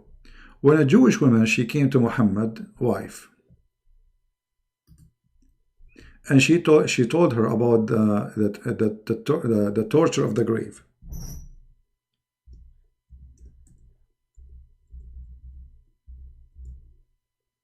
Why you don't go through I don't go through any Muslim videos in my live channel because they will flag me for copyright. But I make videos sometime and I post them in different channels. This is why I post them in different channel. But if he is brave enough, anyone, without mentioning this puppy name, because he's a puppy, anyone who don't dare to call me, look, if you are a person you are sure that you can get me busted, you will get me busted in 2 seconds. Call me. Either people laugh at you or laugh at me. So obviously they are very much, intimidated. They are scared like hell. Otherwise, they can do it right now. The one who can do it in a video alone, he can do it now. His excuse, I hang up on people. I made a promise I will never hang up on you. Even if we speak for coming 10 hours. I promise in the front. Actually, you know what? If I hang up on you, that means I lost my argument with you. You are the winner. But he will not do it. He's a coward. He is literally a potato. All of them. And the funny, they say I hang up on them. They are the one who hang up on me. When this funny Fufu Mimi Hijab, he said he want to debate Christian Prince. Did he debate me? Where's the debate? They muted me more than 7, 8 times, and they hang up on me more than 7 times. Hang up on him. Put him down. Mute him. Like a bear. They did not let me talk. So the coward, they are the one who do it. And then they go and see Christian Prince, he hang up on this, he hang up on that, and they edit my videos. Listen, pause the whole video. Pause the whole video so people, they can see how I hang up on people. They don't want to talk about the topic, then I hang up on them. They keep jumping like monkeys. I'm not going to waste my time. So they use all kind of excuses to run away. So please don't mention the names of those people. They are so little. If they are brave enough, I mean, what you will lose, it's a Skype. Let us say, for the sake of argument, you call and I hang up on you. That will be used against me. Correct, guys? If this is really what I would do to him, well, good for you. That will say, see, Christian Prince, he ran away from me. Is that correct? Don't you think this is what will happen? So if this is really what I will do, you should do it then. Because that will save you from all the hassle. You call a Christian Prince is afraid from you, he will hang up on you, you are the winner. But you don't dare. They are kids, they are a bunch of kids. They grow a beard like a goat, you know. But this beard full of lies, and they're the same as their prophet. Look, even their prophet is full of lies. No, ZP, the prophet was not full of lies. Those are goats. No, it's lies. And your Muslim women, they used to pick up the lies from his head. Do you want me to show you the hadith so you can say no? Anyway, please don't mention the names of those people. If they are brave, let them. We are here. We are here every day, and more than once, sometime twice, sometime 3 times, unless my internet is bad. If they are brave, they are welcome. My Skype is open. Here we go. My Skype right now is open. Where are they? Why this Skype is mute? Why it's silence?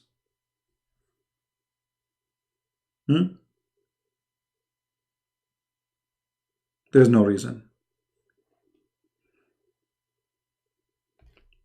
I said I'm willing to call you too. Okay, maybe you are big, you know, you don't want to call me. You are a potato, you are no one. The same as Mimi Hijab. I am the one who did call him. What he did, he hung up on me. He did not let me talk. And not only that, the coward, they put the computer far away from the microphone, which means even when I talk, nobody can hear me. And the coward, not only that, they do editing to my videos. They don't want people to hear the whole story. That's what they can do. They are a bunch of kids. They are pretty much intimidated. They are terrified. How come this Fifi, the child from the people of Lut, with the Lut people voice, he dare to debate in Skype apostate prophet? Why don't do it the same with me? And you know, you can go live from your channel. Nobody can hang up on you, because if I hang up on you, you are live still. The same as I did with Mimi Hijab. He thought, the idiot, if he hang up on me, it's over. No, people will see, because I am live in my channel. You can go live on your channel, and we will go all over the things you have an objection for it. And you know, I made a challenge. It's called 100 spank. Everyone I prove him wrong, I will spank him live on air. How I will do it? You know, I will say, give me your your neck. You have to admit, one by one. We're starting from number 1, we end in number 1, whatever. And we can stay for 10 hours.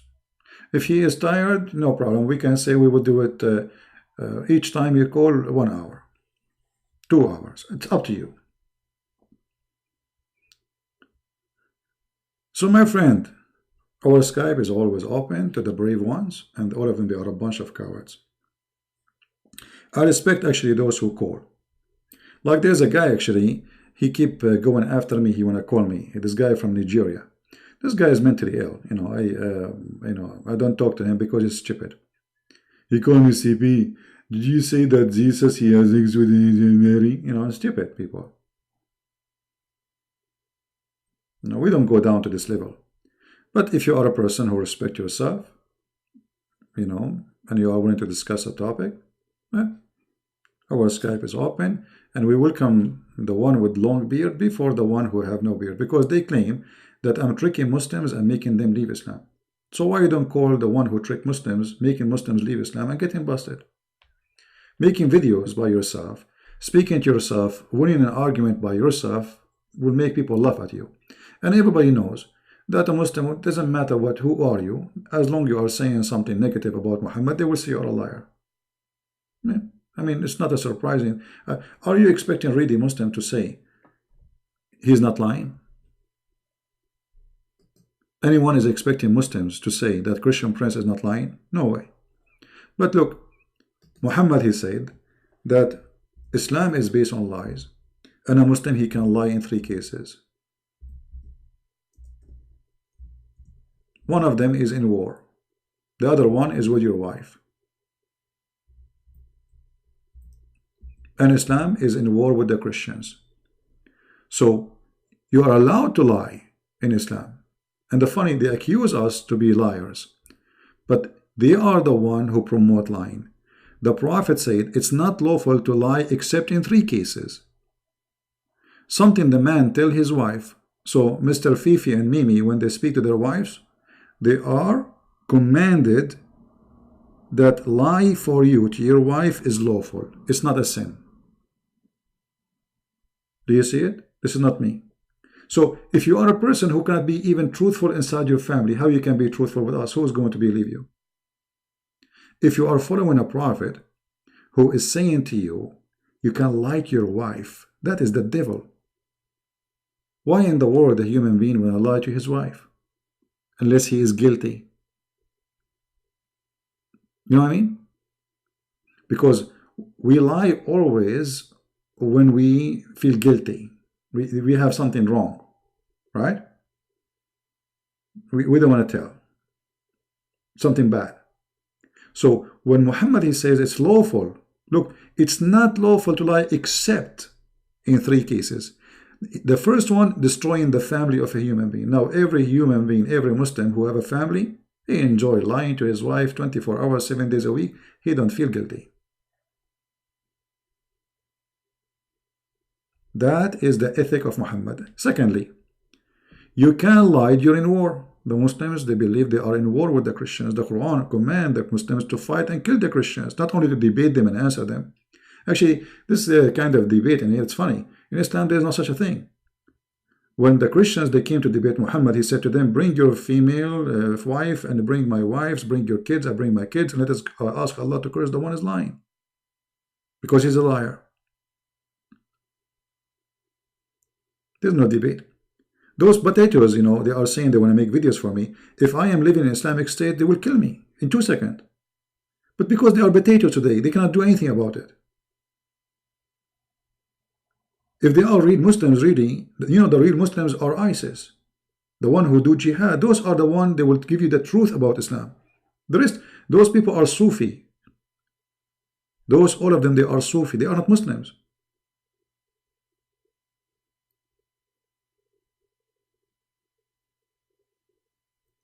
The true Muslims is the one who practice what Muhammad he did.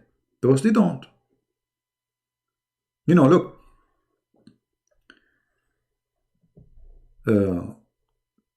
According to Islam, you cannot live between the kuffar. You cannot pay tax. You cannot obey non-Islamic government. What those people they do? They live in the land of the Christians. They pay tax if they work. And they call the police of the kuffar if they need it. And not only that, when they take the passport, they take an oath in the court that they want to be a citizen obeying the law of non-Islam.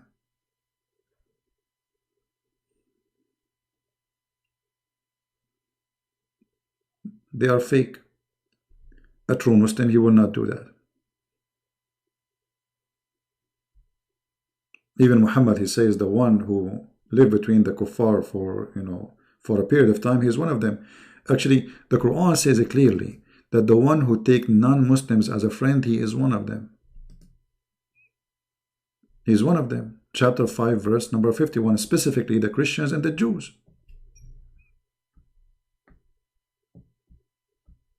All of those people, they work, you know, they live between the Christians, they, you know, they go out and they claim they have a friends, but look what the Quran is saying.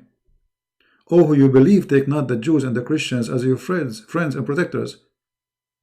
They are only friends to each other. And so a Muslim, he cannot accept the police of England to be his protector, the government of England to be his protector, for they are kuffar. This is Quran, not me. So they protect only each other and they are friends to each other. And he amongst you who turn to them, which means he take them as a protector or a friend, he is one of them. Do you see it? So those are not even Muslims. According to Islam, they are going to go to hell.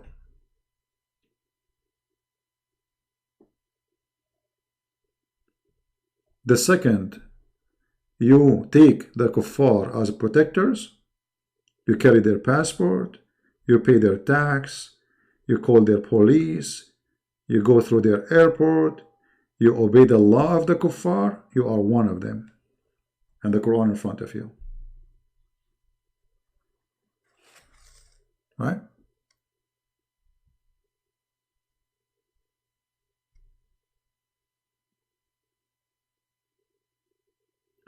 A Muslim wife, she can lie to her husband. Well, you see, Muhammad, he gave the superior in lying to Muslim men. I don't remember anywhere Muhammad he said the Muslim women. I think there's a hadith. Hold on. Yeah, I think there's a hadith. I forgot it.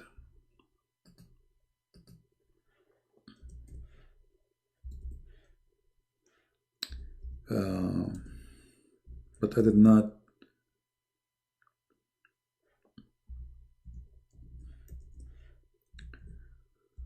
Let me see. This is something I did not read for long.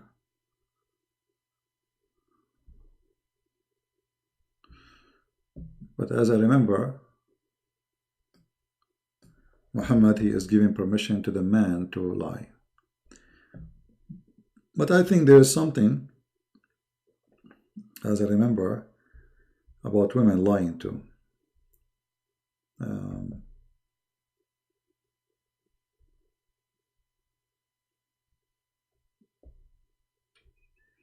Yeah, I need to research that. But as I know, it's just for the man. But there is an option, I think, a woman where she can lie too. But generally speaking, it is the man lying to his wife.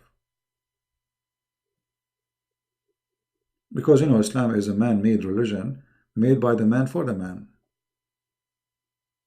Right? Now, for sure, the Muslim, they will say to you, the lying here is not bad, because what if your wife, she is ugly, and she asks you, am I beautiful? What you will say, you're ugly? You say the truth? Huh? That's stupid, logic. Because if you see your wife ugly, why you marry her? If she is ugly, if you see her ugly, because it is what we see, which means it's not how she is. Because you will see a man who is very good looking, a woman she is not, but because he loves her, he see her so beautiful for him. Right? The same for the woman or the man, vice versa. So it's about what you see. So if this woman is not good looking for you, why you marry her?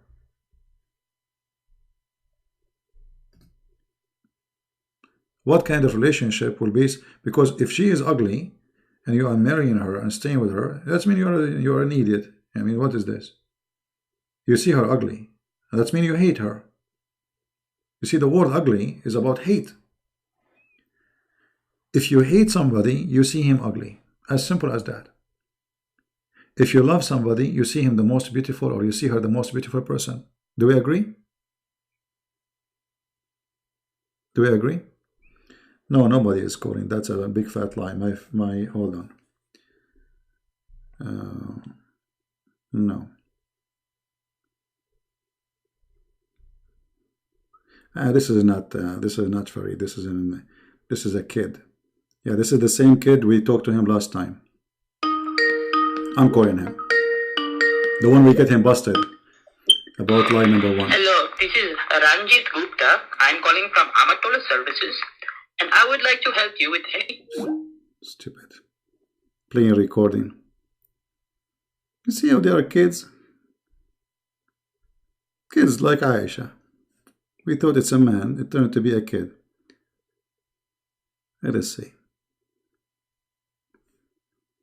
I got excited when you said to me, this is Fufu. I said, is it possible that he became a man? So I decided to call him back because I saw a missing call. Nobody. Any brave one? So anyway, we go back to our topic. Muhammad is a very evil man. He is making Muslims hate the Christians. They cannot take you as a friend. Yet when they speak, actually this guy in his video, he called me Habibi. Habibi. In love, he's in love with me. Yeah, Habibi. The Quran forbid you from saying such a word. Not only it's not for you to say that, but I mean you're a man speaking to a man. Why you are saying that? You will say in Arabic, some people they say that, okay, no problem.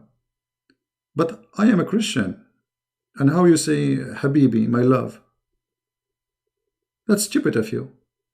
In the Quran it says you cannot even be good to non-Muslims. They will say to you, there is a verse, this is abrogated. You will not find a believer, true believer, who is making good relationship with the non-believers. You will not find one. Chapter 58, verse number 22. Thou will not find any people who believe in Allah and the last day, loving those who resist Allah and His Messenger. Do you see it? So this potato, he called me Habibi.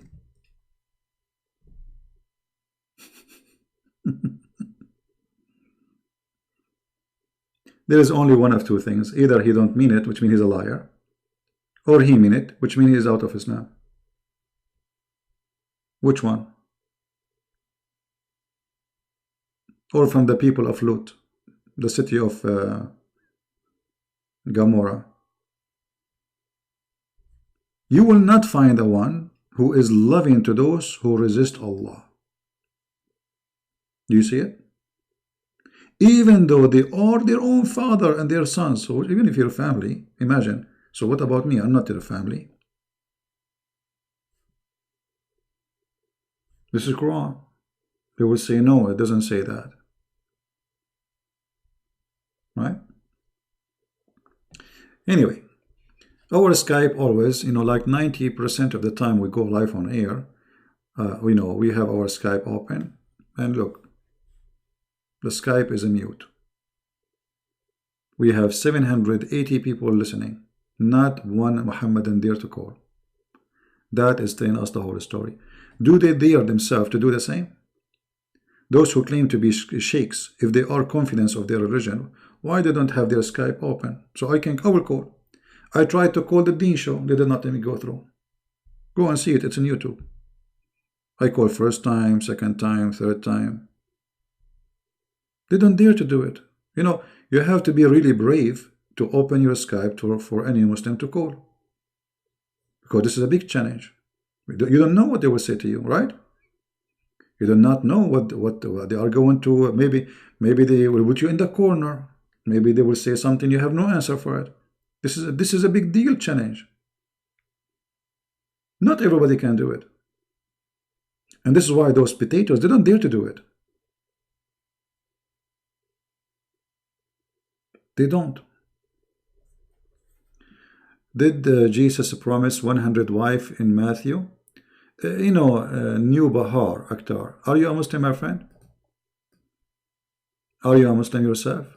No Bahar? Give me the answer, please. Are you a Muslim? Because you see, Muslims always they come with very serious, stupid thing.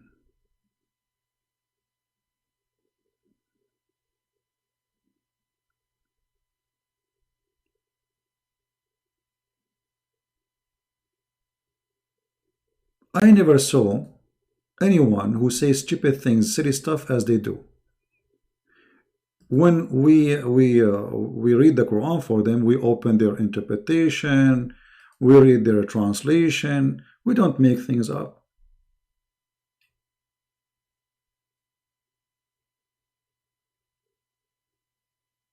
The verse there doesn't say he will give you a human in the heaven, you idiot liar. It says that your reward will be 100 times double of what you lost. You lost your family. You lost your house. You lost your sister, your brother, your father, your mother, your sons. There's nowhere actually in the whole list there is a wife. So why you are being stupid? Does it say there in the list that he lost his wife? All in the list is houses, brothers, sisters, fathers and mothers, or daughters or sons. So why you lie? This is how they are. It's a scam. You know, they are people of scamming. They fabricate lies and they make things up. Where is there it says this is will give you 100 women? Okay, this is an argument of a Muslim, but you know, don't you know how to answer it, my friend? This is an argument of a Muslim. You should say, by the way, so we will not be thinking that you are a Muslim. Say, a Muslim, he said that to me. Okay, before you mention the question, say, a Muslim, he said that to me. So we will not misquote you. But my friend, the answer is simple. Go to the verse, read it. Do you see there where it says he will give you 100 wives? You lost your parents, you lost your sisters, you lost your brother, you lost your houses, you lost your money, you lost your field, you lost your, God will reward you 100 times of what you lost, which means your life in heaven is nowhere to compare. Nothing to do about virgins and this is stupid. Like once a Muslim, he said to me, Jesus said that the one who drink my water, he will never go thirsty. Okay, and he said this is about Jesus, he will piss. Yeah, they are silly, stupid. Silly. Yesterday, we showed you the hadith where Muhammad was making water. Do you remember? Who remember the hadith about Muhammad making water? Jesus make from the water wine. Muhammad, he make water in the street. He piss in the street. And the Muslim, they translate pissing in the street as making water. Have you ever heard of somebody making water before? How somebody can make water? He was pissing.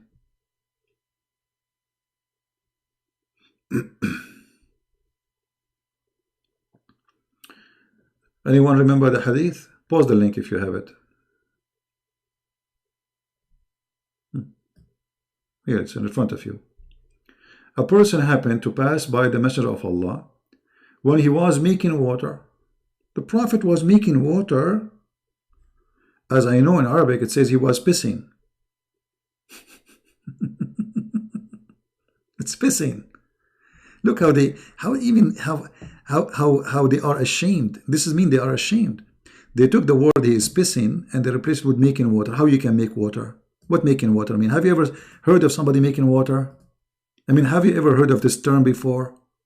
Making water. What is that, a miracle? The guy was pissing in the street. Look how savage he is.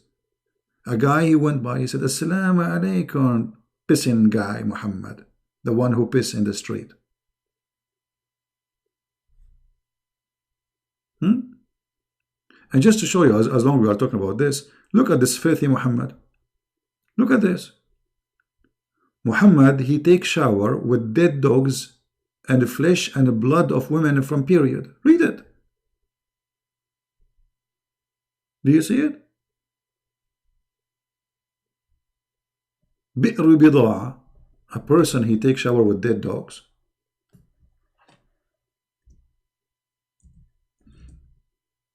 You know, the problem, I don't have an Arabic keyboard. So I'm using like, I have those things you add in the stickers. And sometimes there is words you want to type, they don't come right. Hold on. Because they don't have an options. Let me see. And I need to replace those stickers too. They are all over the place coming out. All right.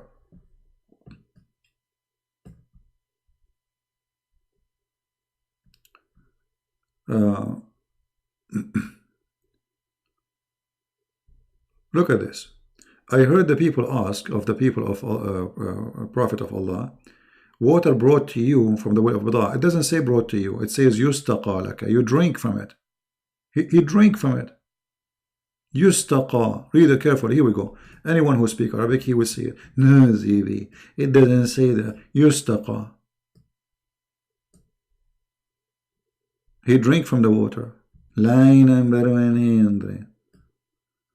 So they bring him a water which he drank and he washed with from the well of Bida'a. Bida'a, I mean the garbage, the where everybody throw wherever he want. It's a well which dead dogs and menstrual clothes, excrement of people are thrown in. Garbage. Women blood. Diapers. Dead dogs. Do you see it? The Messenger of Allah, he answered. They were wondering, like, how you drink from it, how you wash with it. The Messenger of Allah said, verily, verily, water is pure and nothing defiled by anything. Look at the donkey. Who is a Muslim from those cowards dare to do? Bring some dogs, put them in the shower tub, his woman blood from period, and garbage, and he jumped there and he do shower. I want to see that in a huh?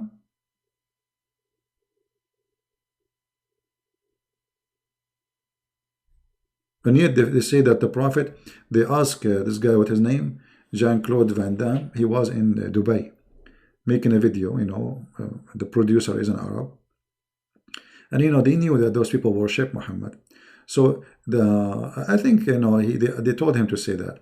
So they said to him, how you keep your shape like in this age, like your physique. He said, as an example, look at the Prophet Muhammad. Look at the Prophet Muhammad. Jean-Claude Van Damme, you take a shower with dead dogs or with the best expensive shampoo and the most expensive perfume. This is Muhammad, full of lies and fleas. What kind of a prophet this prophet is? Imagine you have a prophet, you want to follow him, and he's taking shower with dead dogs and women blood from period and garbage. And not only that, in different hadith says, and the water stink and nothing. And nothing. Look, here we go, read with me. Here they translate the word and nothing as a garbage. But it doesn't say garbage. It says annatin, which means the stinky. In Arabic here it says annatin. Stinky, not garbage. So I walk by and the Prophet, he performing wudu, he's washing from the well of Buddha. I said, which means he's surprised, are you performing wudu from it when garbage is thrown in it? Again, it doesn't say garbage, it says nothing, stinky, the stink. He is thrown in it? He said, water is not made impure by anything. Look at this. Water is not made. That means the sewage is pure, because sewage is water. Actually, you as a human, if we, like when you die, they can burn you, and what will left of you is a few grams, maybe 500 grams of dust, right? Ashes. All of you is water. All of our body is water. So if water nothing make it impure, that means the sewage is good. Pissing is good, because pissing is water. Maybe 99% is water. And as you see, people, they are wondering why he's doing this. This guy is crazy. That's why I'm saying to you, Muhammad is obviously mentally ill.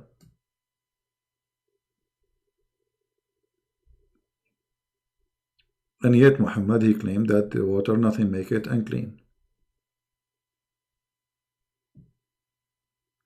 And then they will say to me, he's lying. The Prophet did not take a shower with dead dogs. No, he's lying. How can someone become kafir if he never was revealed to them to make logic to me? First of all, the Muslims, they are kafir too.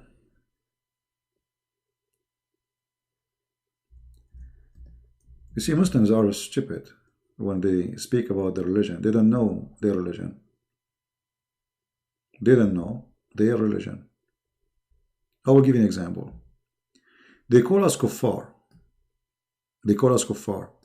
But the Quran called the Muslims kuffar too. Let us go to the Quran. Just to show you stupidity of those people. Muslims are kuffar.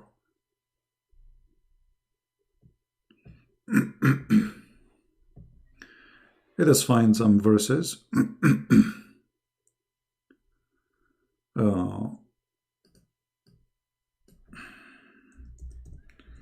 Let us see what verses we will. Anyway. Let us take this one as an example.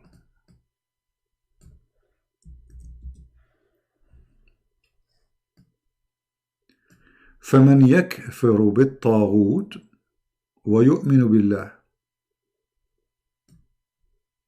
Okay. Those who became kuffar and believe in Allah. That's what the verse is saying.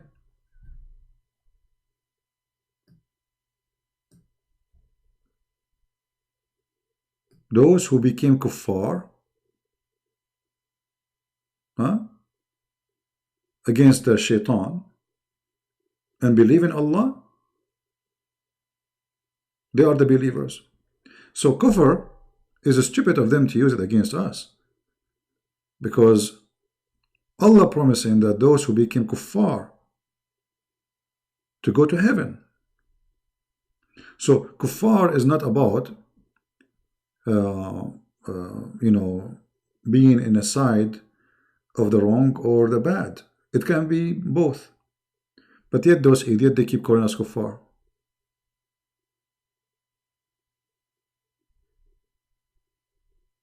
And I just give you an example, chapter 2, verse number 256.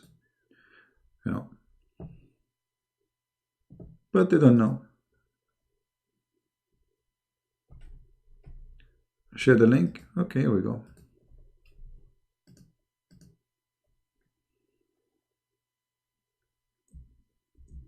And by the way, this verse here, the majority of Muslims, they believe it's abrogated because supposedly he came with the chapter of the sword, like kill anyone who don't believe. However, here, most likely the verse was about the Jews. They are forcing their children not to convert to Islam. So Muhammad says, you cannot force. This is not about Muslim cannot force you, because Muhammad said it clear, I've been commanded to kill anyone who don't believe in Allah. So as you see here, you see that the word kuffar can be for Muslims too. Correct? But they call us kuffar. And by the way, the word kuffar is not Arabic. Additional stupidity of Muhammad. The origin of the word kafir, it's used in like a vast distance of land, all the way by the Aramaic, all the way to the Egyptian. And kafir is like, something is unseen, something is cover, like something. This is why like small villages, which is far in the middle of nowhere, they call it kafir, because it's in the middle of nowhere. Nobody knows where it is. Unknown, let us say. Unseen, covered up. Right?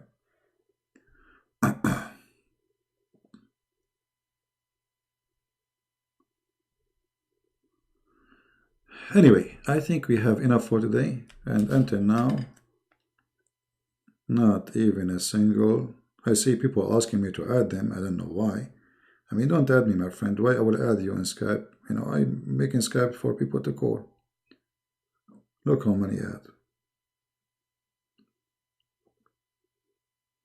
Each time I open my Skype, I find like 1,000 people who want to add me.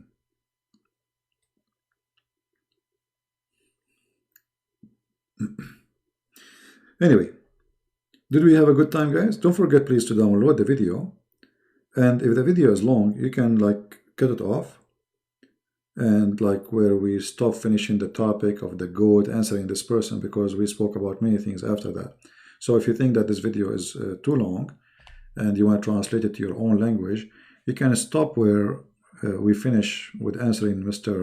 his name Menjawab from Indonesia, and you can make the other video, I mean two videos if you want, right?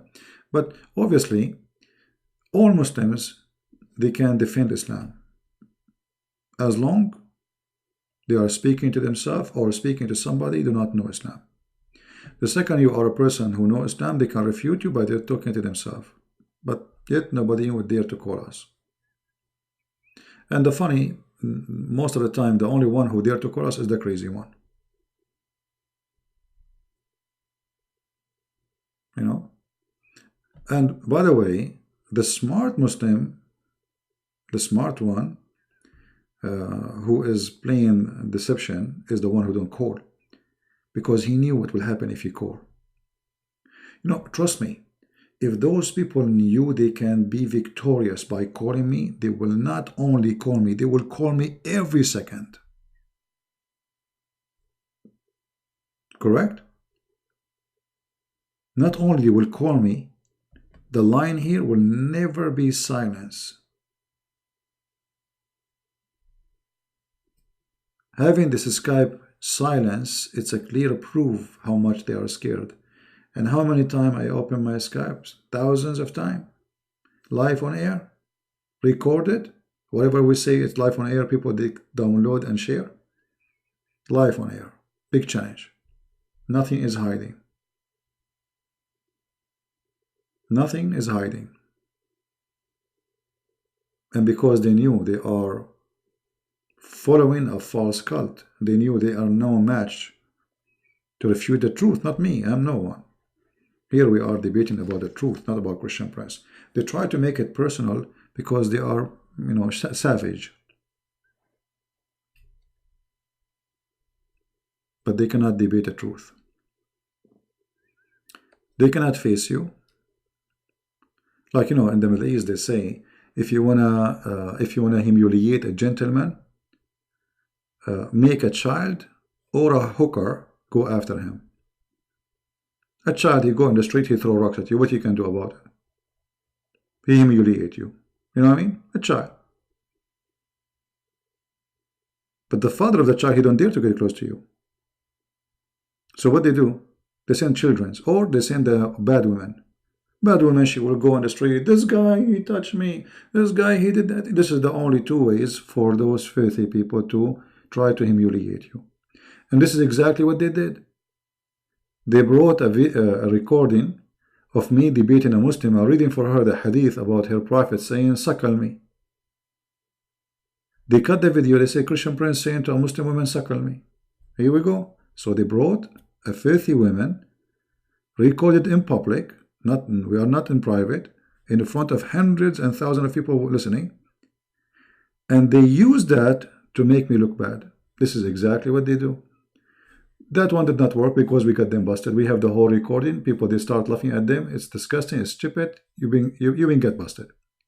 Then they cannot debate me, so they have a bunch of kids making videos attacking me. Attack me as much as you wish. We are waiting for your daddy to call. We want your daddy. Where is your daddy? Is your daddy one day is going to man up and come and call us? That is a big question. So I want to say thank you guys for being here. It's getting really late here. Thank you. May the Lord bless you all. Yeah, and the prophet, he says, suckle me. So we asked the women, can you suckle people? What a filthy prophet. Thank you guys for being here. May the Lord bless you. Please don't forget to download the video. We will not keep them in our channel as usual. We always do cleaning from time to time, sometime in the same day, depend in the situation. So, but we want you to download the videos. And I challenge the Muslim to download my videos and share them in their channels and make fun of me. Because this is how we get Islam busted. They think they are attacking me, but the fact they bring me more Muslims to listen and to watch. You see, what is short? How we can reach to Muslims? By Muslims. The best way to reach to Muslims by Muslims. I wish actually the biggest mullah of Iran, he will hold my book in his hand. He will say, Christian Prince, we want to kill him. I wish. Honestly, that is my day.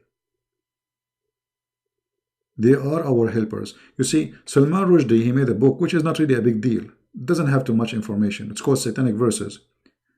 Nobody is buying the book, actually. It's not a big deal. Nobody heard of it.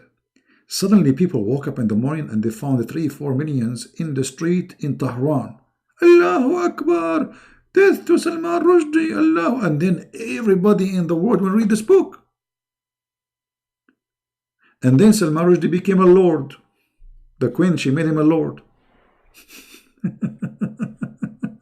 So, nobody read his book. Nobody. They are our helpers. And nobody is reading his book not because his book is bad. No, but because people don't know. I mean, so how people will get attention? The Muslims is the one who can help us. So for me, it's very important actually that Muslims, they will attack me as much as they can. We want them to do that. This is for our benefit. That's mean we are hitting the nerve. We are causing pain in the devil body, and they are coming out of Islam. The pain is coming. And the pain is not because we hate them. We don't hate Muslims. We want to save them. But always, there is a process. It's painful to say to somebody, your prophet is a fraud, and you show him the fraud. In the beginning, he will scream, he will call you names, he will insult you, but then he will leave Islam. And this is exactly what we go through always. Most of people who left Islam listening to me, in the beginning, they call me all kind of names. All kind of names. You cannot imagine. Actually, there was a guy, his name, I think they call him Dr. Tariq, something. He's a doctor. 3 years, guys. 3 years, he opened a chat room in a program called Paltalk.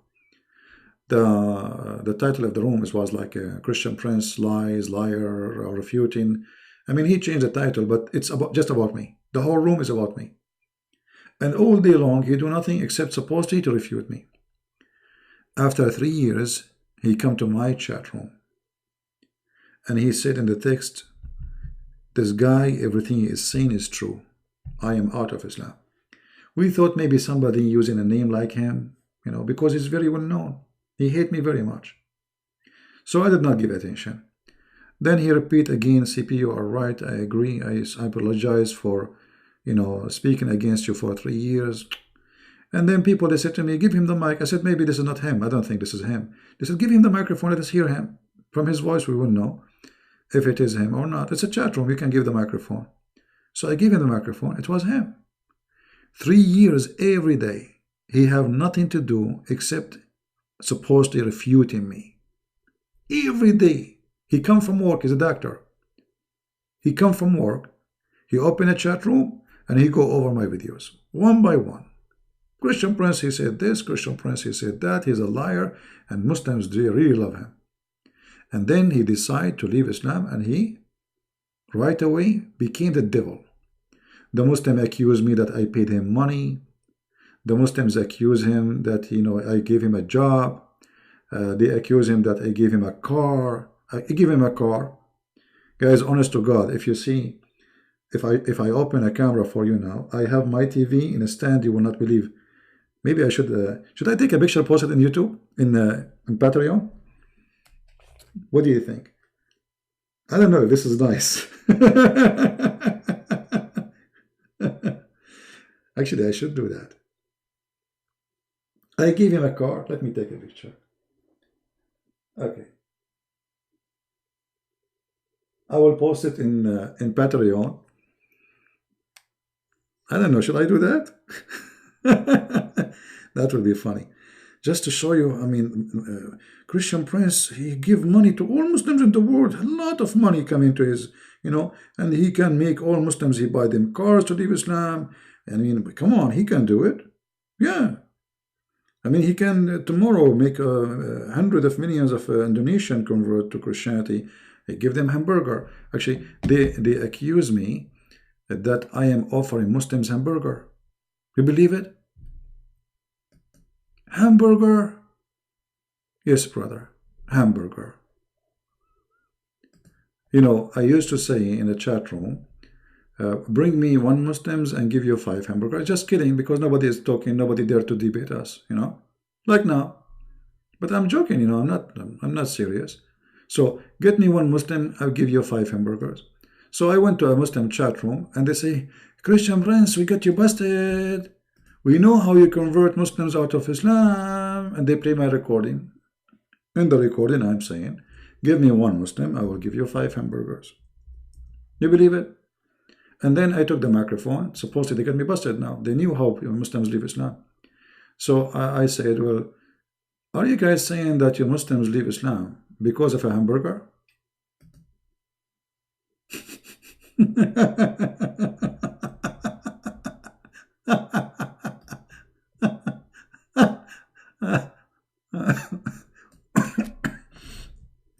I took a picture. I sent it to my email. I will post it in Patreon.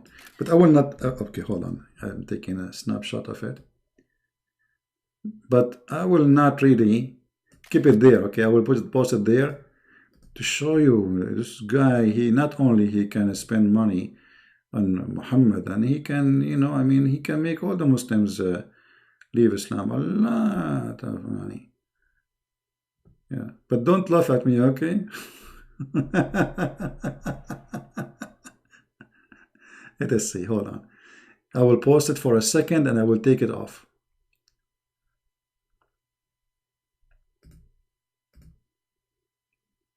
For a few seconds.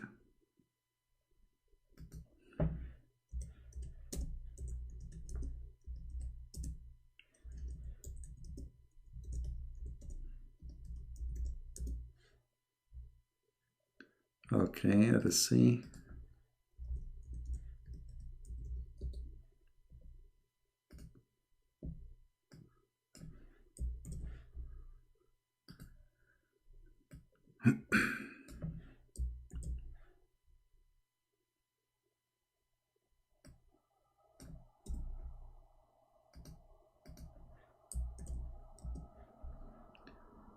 Let us upload the picture. Who want to see it? Let us see how many of you will see it first. But don't laugh, okay? Let us see this one.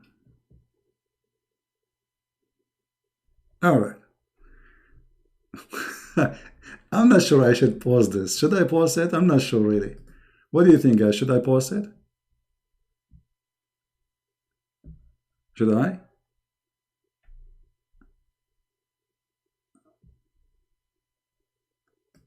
Okay, I will pause it for a second. Here we go. It is in Patreon.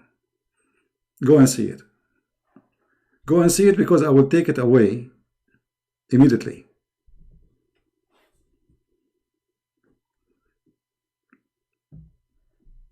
Man, what a fancy TV stand.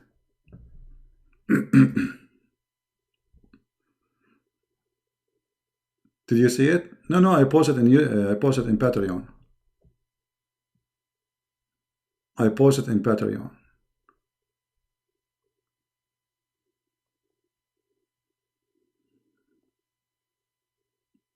Anyone saw it yet?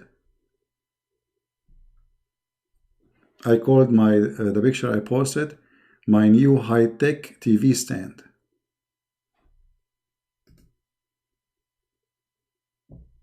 By the way, if you want a stand like this, I know I can.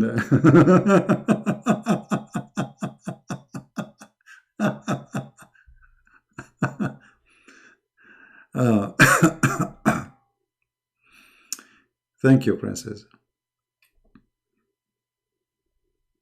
Nobody saw it? Okay, let me post the link for you here in, hold on, in the chat.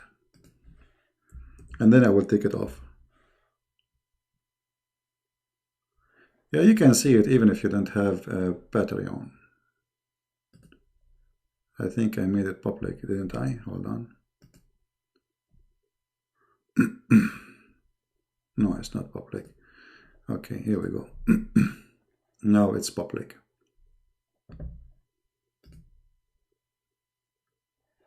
Do you see it? Actually, that will make watching TV is a better thing. Now it's public. Refresh again. Click again in the link. It's public. Try again. Yeah, I mean, this is very expensive stand. I mean, you name it.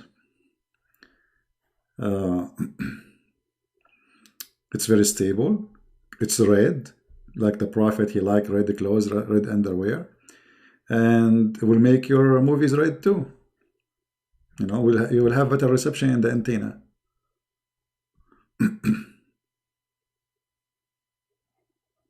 Right?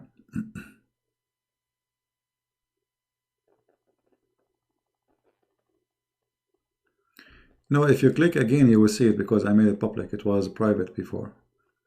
Anyway, I'm going to delete it anyway. It's not a big deal. I have a TV in the pocket, that's all.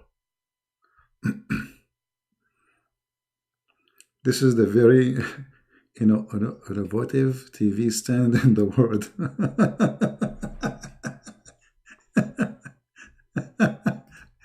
Yeah, I mean, actually, you have to be creative, you know? You have to be very creative. Yeah, people do not know really. I'm a very humble person. My life is very simple. I don't have, I mean, if you look at my clothes, I have the cheapest clothes ever, cheap jeans, shirts, I never wear suits. I hate them, um, and I don't care what people think, I don't care really what people think. People they like okay, if you are supposedly a big shot, you should have a nice stuff, etc. I don't care, this is my private life. If you don't like it, don't be here. I don't know why it is, but I made it public. You see, I made the thing public, so I don't know how better maybe you have to make a username. Okay, hold on. Let me show it to you in the screen. Give me a second. All right, are you happy now?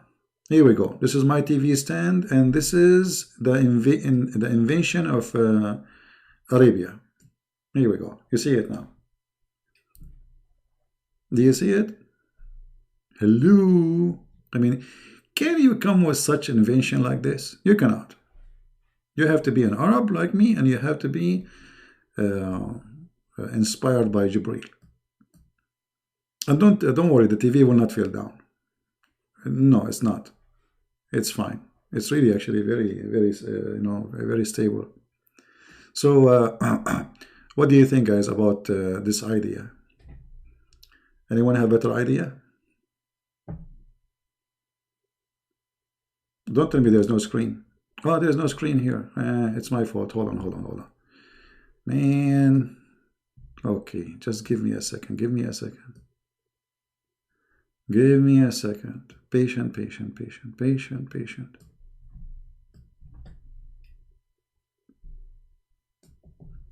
please.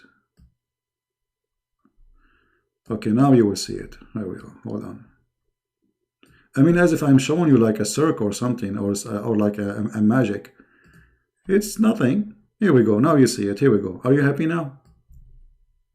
All this noise about this. It's like seeing the Burak of Prophet Muhammad, the donkey who carry him to heaven. This is my stand for my TV. Do you see it? Who want one? You pay only, it's for free. You pay only for shipping and handling. Let's do a scam like Mimi and, buy this from us, buy this. The sisters, buy this, Who want to get one?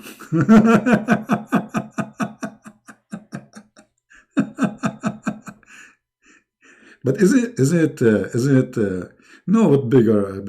This is from Home Depot. It does the job. Who cares?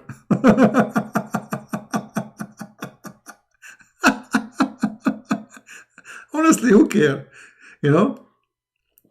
When I finished my law degree, Middle Eastern, how they are. So I was sitting in a rock in the side of the road. I just finished school. I mean, So my mom, she said to me, why you are sitting in the rock in the side of the road? I said, why not? She said, now you are a lawyer. You cannot do that. Who's going to give you a keys?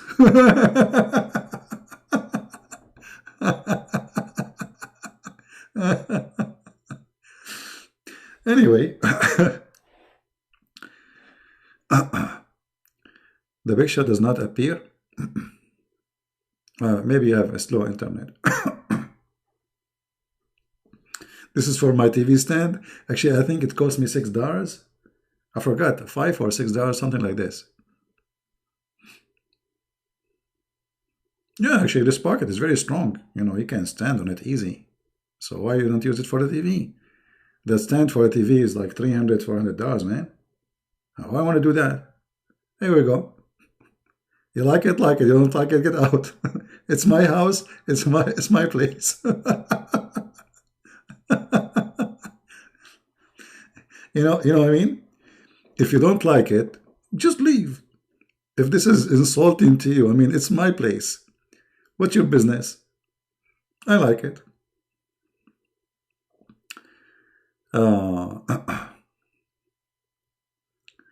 Yeah, you know, God is good. Bigger pocket? What bigger? I mean, this is big. This pocket is big, you know.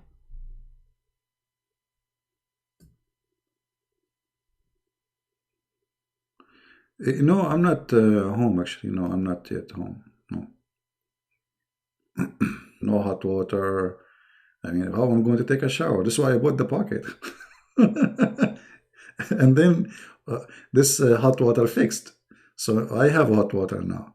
So before I was boiling water and mixing it.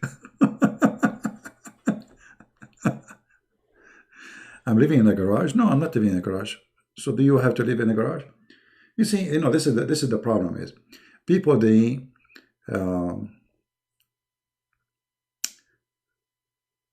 judge by look. So like, let us say I'm living in a garage. Is that a problem? Is that a problem for anyone? Let us say it's a garage.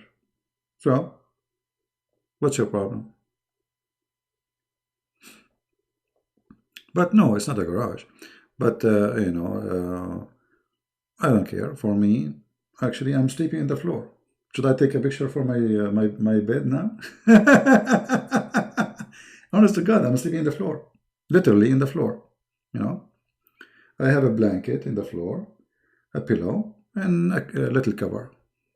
You know? You like it, like it. You don't like it, who cares? Right?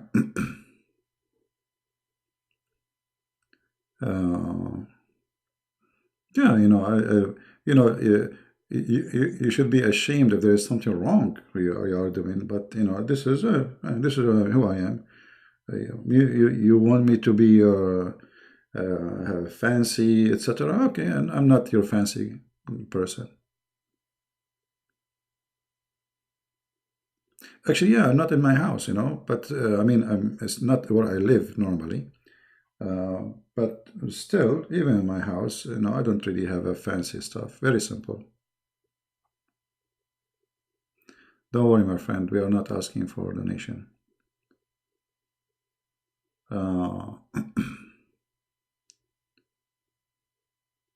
Posting. Forget. Shall we take this picture off? Because now YouTube will think we are promoting. We are doing a promotion for Home Depot. They ask you, do this video have any promotion for any commercial? So now they will think we are promoting people, like asking people to buy this pocket. Unbelievable. Yeah, actually, I use this pocket too to sit outside. Outside, there's a little tiny balcony, and there's no chairs. I don't have chairs. You know, I have like a chair now. I told you I got a chair 2 days ago. You know, like actually this chair here I got it yesterday. So I was using pocket to sit on it in the balcony. So if you come to visit me here, you will find a Christian Prince sitting outside in this pocket drinking his tea. This is me. You like it, like it. You don't like it, it's your business. You know, nothing is better than being humble, and whoever in the world don't like it, let him hit his head in the wall. Because, you know, that will guarantee you a comfort. You see, what is the business of people of what I wear, where I sit? You know, I mean, what's your business? If you're a person who likes somebody because the way he dress or expensive stuff he have, or you know, that means you don't like him. You like what he do. I mean, how he dress. You like, you know. Uh, but here, this way, uh, whoever like you, they like you as you are, as simple as you are, not for a money you show off with. And by the way, Middle Eastern, they love to show off, and this is why I don't really associate. I find myself stranger with Middle Eastern.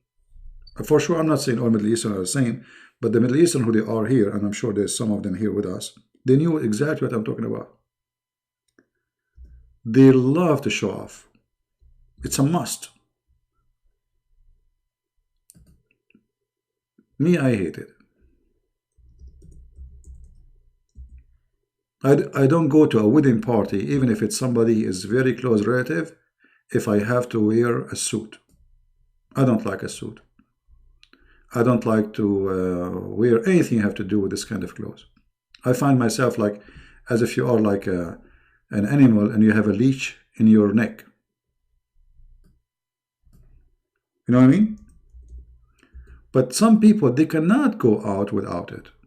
They cannot go out with expensive, shiny shoe. They cannot live without those things. For me, I don't care. For me, actually, the best in life is to be like here, you know, and this, look at this beautiful thing. Who care about suit? Look at the beauty God He created for us. This amazing nature. That is a beauty. That is our decoration. You know? So if you want to beautify yourself by material, first, it doesn't matter what you do, people will complain. Even if you have a Ferrari, even if you have the most fancy house, still people will say you are cheap. You know what I mean? Enjoy your life and don't worry about what people will think about you. You are not doing anything wrong. If you are doing something wrong, this is a different story, you know? But this is your, I mean, what is the business of people? What people want? Do you have to dress as they want, or you are the one who will dress those clothes? Maybe we should make a video about, you know, like a special time to talk about those stuff, because many of us actually, we are overwhelmed because we want or we are trying to make others happy.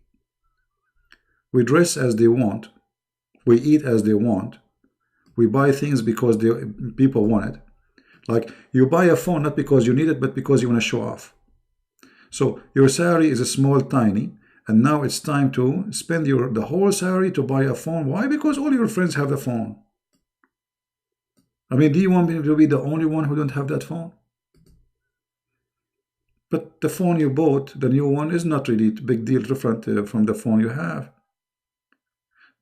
So if your interest is making other happy, that means you are a fool. Especially, it's not about making happy by making a poor person, like helping him. No, about making them happy about things have to do with you, like the way you dress. So if you dress because they want you to dress a certain way, if you do things because they want you to do it, if you buy things because this is how you fit between them, you will never end. You will never finish. You will never satisfy them. The best way to live is to be satisfied with yourself, not what people think, because people will never be satisfied. You see, people are not even satisfied with God. They complain about God.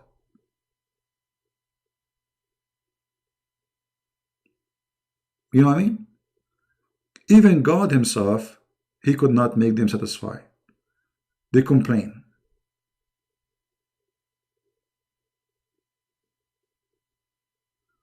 So be happy, live your life simple. The one who like you the way you are, that means he like you. The same for women, by the way, women and men. Like women, they spend a lot of money on makeup. Even some they do plastic surgery.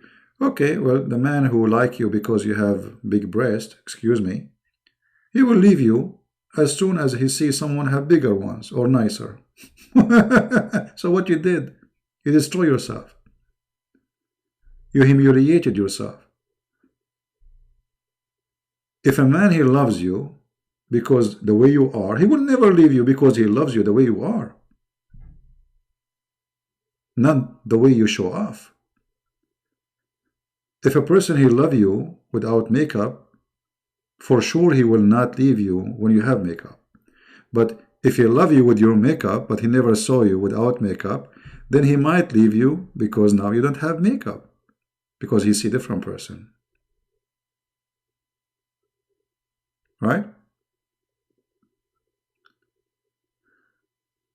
So, you know, be yourself, be simple, and those who like you to be who you are, they are welcome. Those who don't, let them go. As simple as that. Right? Yeah, this is for good for a quality of life topic. You're right. But you know, we are making videos like this here because here we have way more subscribers. There we speak about topics like this, you know, our life, things we should do, not about Islam, not about this garbage. Yeah. Everything you do in your life, the first thing you have to think about, am I doing wrong? If not, do it. The clothes you wear as you wish. Be happy, be relaxed, be happy. Don't wear tight clothes because it's a fashion. I never buy something that's called fashion. I believe it's stupid. I believe it's a waste of money because all of them, they are expensive just because they are fashion. They say to you signature, right? Well, signature, this is signature of the fool. It's a fool rich fooling me to take my money and I am the poor. This is exactly what happened. You work like a donkey the whole month so you can buy a bag made from plastic. It will cost you maybe more than your salary for 2 months. As simple as that. Somebody is fooling you to take your money. Why? You can go and buy a good bag for $10 and maybe will live longer. Right? Very simple.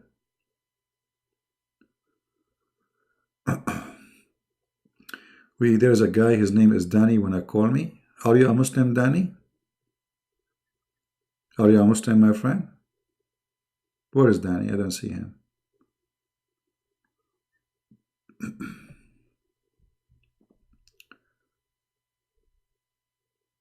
If Islam is fake, okay, hold on. Well, you said something very important, my friend. But your prophet said that people not only will leave Islam, the city of Medina will become the city of dogs. Did he say that? Let me show you. Your prophet saying that, I mean, you see, I'm using your logic. Your prophet saying that Islam will be abundant to the point the city, one of the most holy cities for Muslims, will be ignored and people will not be there and dogs will be pissing all over the city, including your prophet's grave. Do you see it? So maybe you are saying that your prophet is a liar.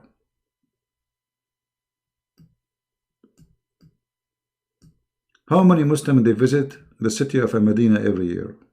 According to your prophet, the city will be empty. There's nothing there except dogs and beasts.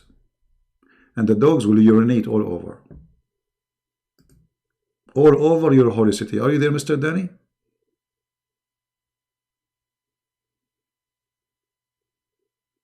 Is this guy there?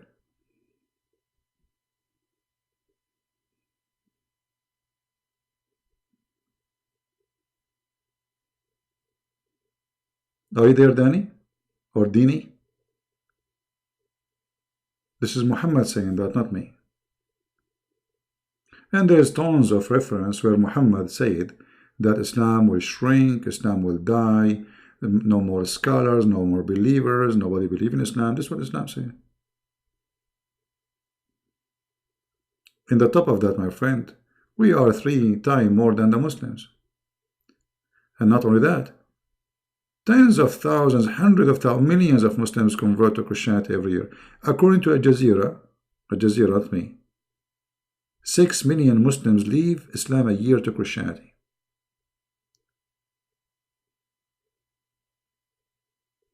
Who won the hadith? Anyone want it? So either you say Muhammad is lying about in here in this hadith, or you say that he is saying the truth. That means Muslims will leave Islam.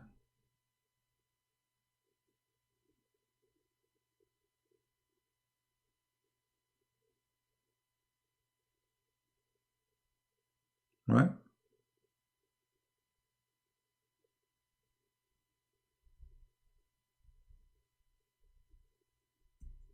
Anything else, Mr. Danny? I'm not too bro in English, but I understand. Okay. Well, Mr. Danny, if you are a Muslim, you are more than welcome to come to our here podcast anytime you want. And maybe tomorrow when I go live on air, if you like, you can call me. Even if you don't have good English, no problem. I will be patient with you. All right? Just before you call me tomorrow, text me, say I am Danny. I'm the one who I wanted to talk to you yesterday, and I will be happy to take you and talk to you.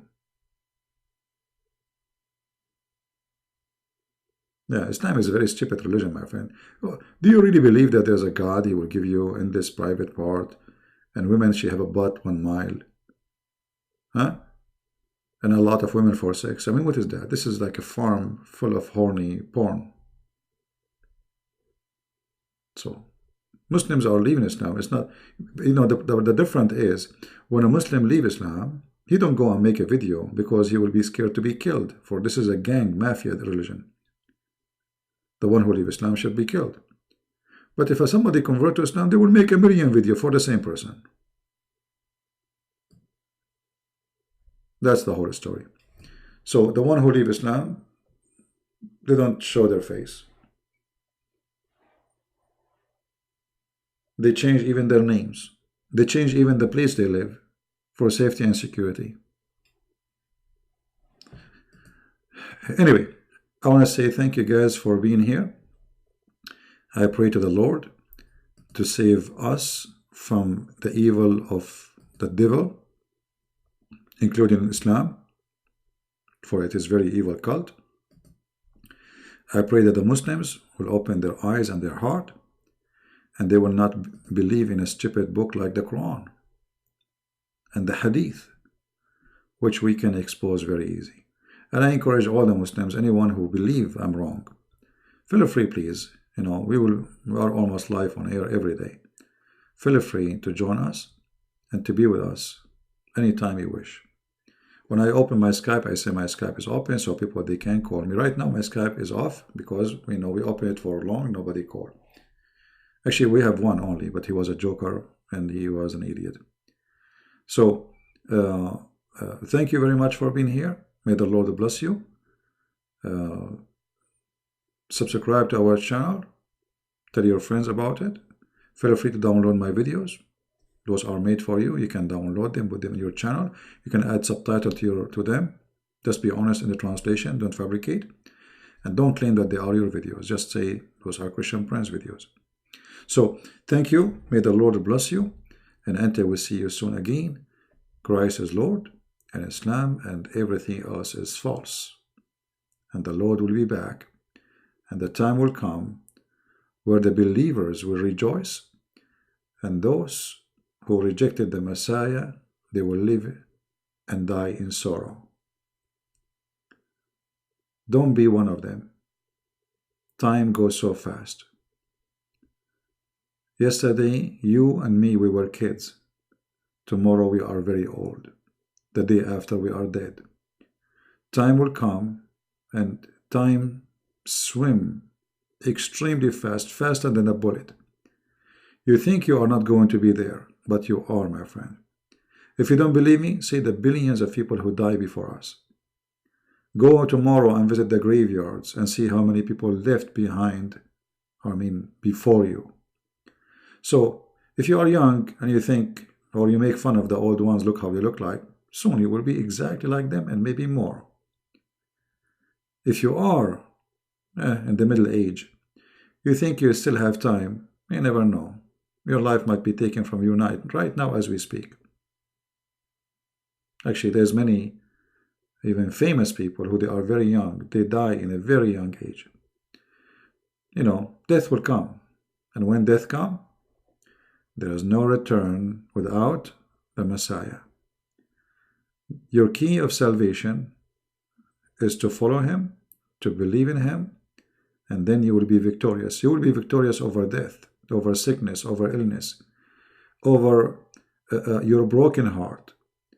All of us, we have pain. All of us, we have suffering. And life will overwhelm us with problems, issues, work, money to pay, bills to pay, children's, family problems, illness, sickness, you name it. How we can fight all of this? It's very tough. It's very hard.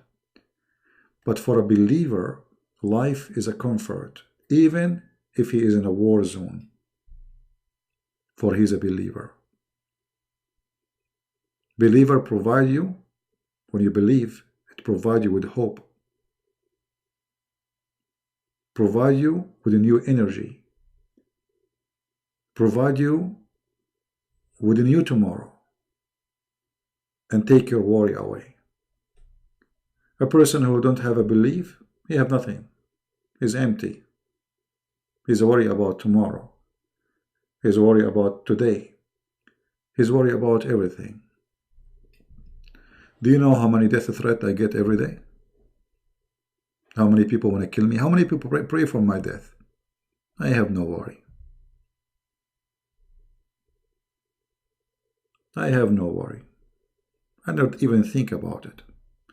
Because I will die, and it doesn't matter when. But I will die with honor.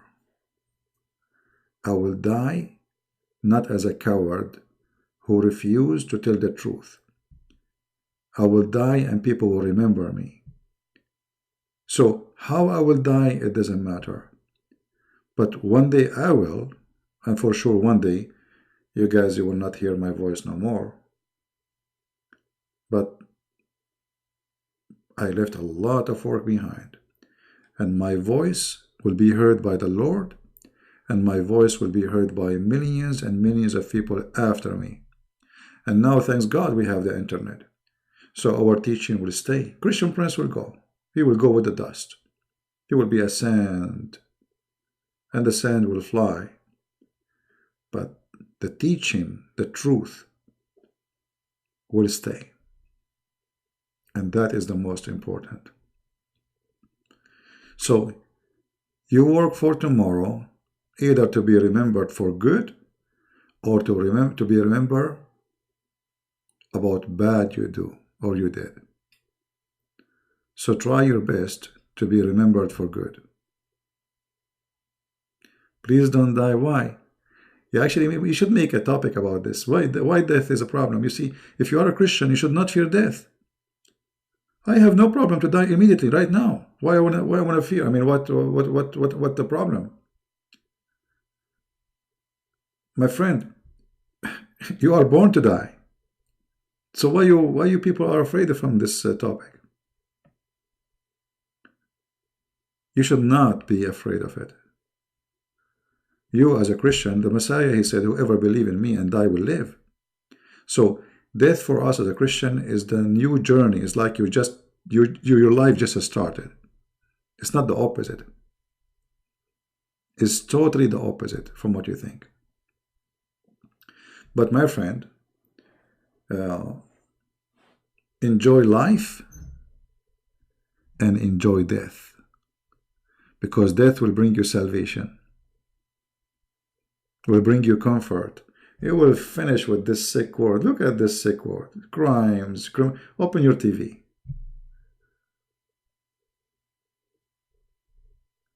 You know, even though I was going to go, but you know, once we were like doing like hiking, you know, going in the in empty field, and there was a storm and etc. and rain, strong rain. So there is no place to hide in. You know, there's a graveyard. Graveyard, you know, they have those like rooms for graves. So I said to them, let us go there, sleep there. Sleep in the grave. I said, this is the best place to sleep in. Those are dead, they are peaceful. My worry is not a dead person in the grave next to me. My worry is a human being. A human being is the one who will hurt you. A human being who is alive, not a dead one. The dead one are very peaceful. So, if you sleep in the graveyard, you will not be harmed. Who's going to harm you there? Right? So imagine they are afraid just because it's a graveyard. They are terrified. Why you want to be terrified? This is the best place actually. The most safe, secure. There's nobody there. You know? So, but you know, for us, because we have this phobia from the word death. Look at how many people say, "Don't talk about it, please. Stop saying that word." Why?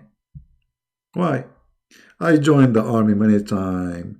I went through war. I mean, you see, actually, I noticed that the one who fears death, the death come to him.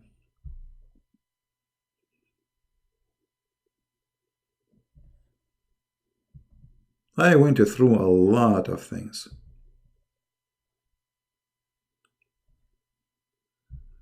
Don't worry. As the song say, be happy. Anyway, again, thank you. I'm sorry that I mentioned this topic. Maybe this topic, many people don't like to talk about it, but my friend, trust me, you should be comfortable talking about it. Accept it as a part of your journey. And being a believer, it is a station, not the end. So you should not fear it. You should not be worried about it. And I promise you that death is better than the garbage we have around us.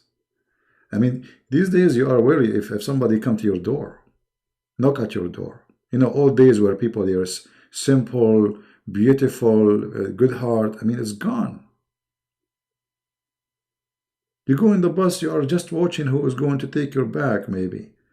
You know, how many thieves there, how many terrorists, who is going to explode himself, right? So, don't think about it as it is the end. Think about it as it is the new start for a new journey, which is going to be very and way better than what we have. So thank you very much for being here. And again, I'm not going to continue speaking anymore, because each time we say thank you, we open a new topic and we stay. May the Lord bless you, all of you. And my love to all Indonesian who came here. Please download the video, cut it pieces if it's long, and share it with your friends. Thank you. Christ is Lord. Islam is false. And we see you soon. Bye-bye. Take care.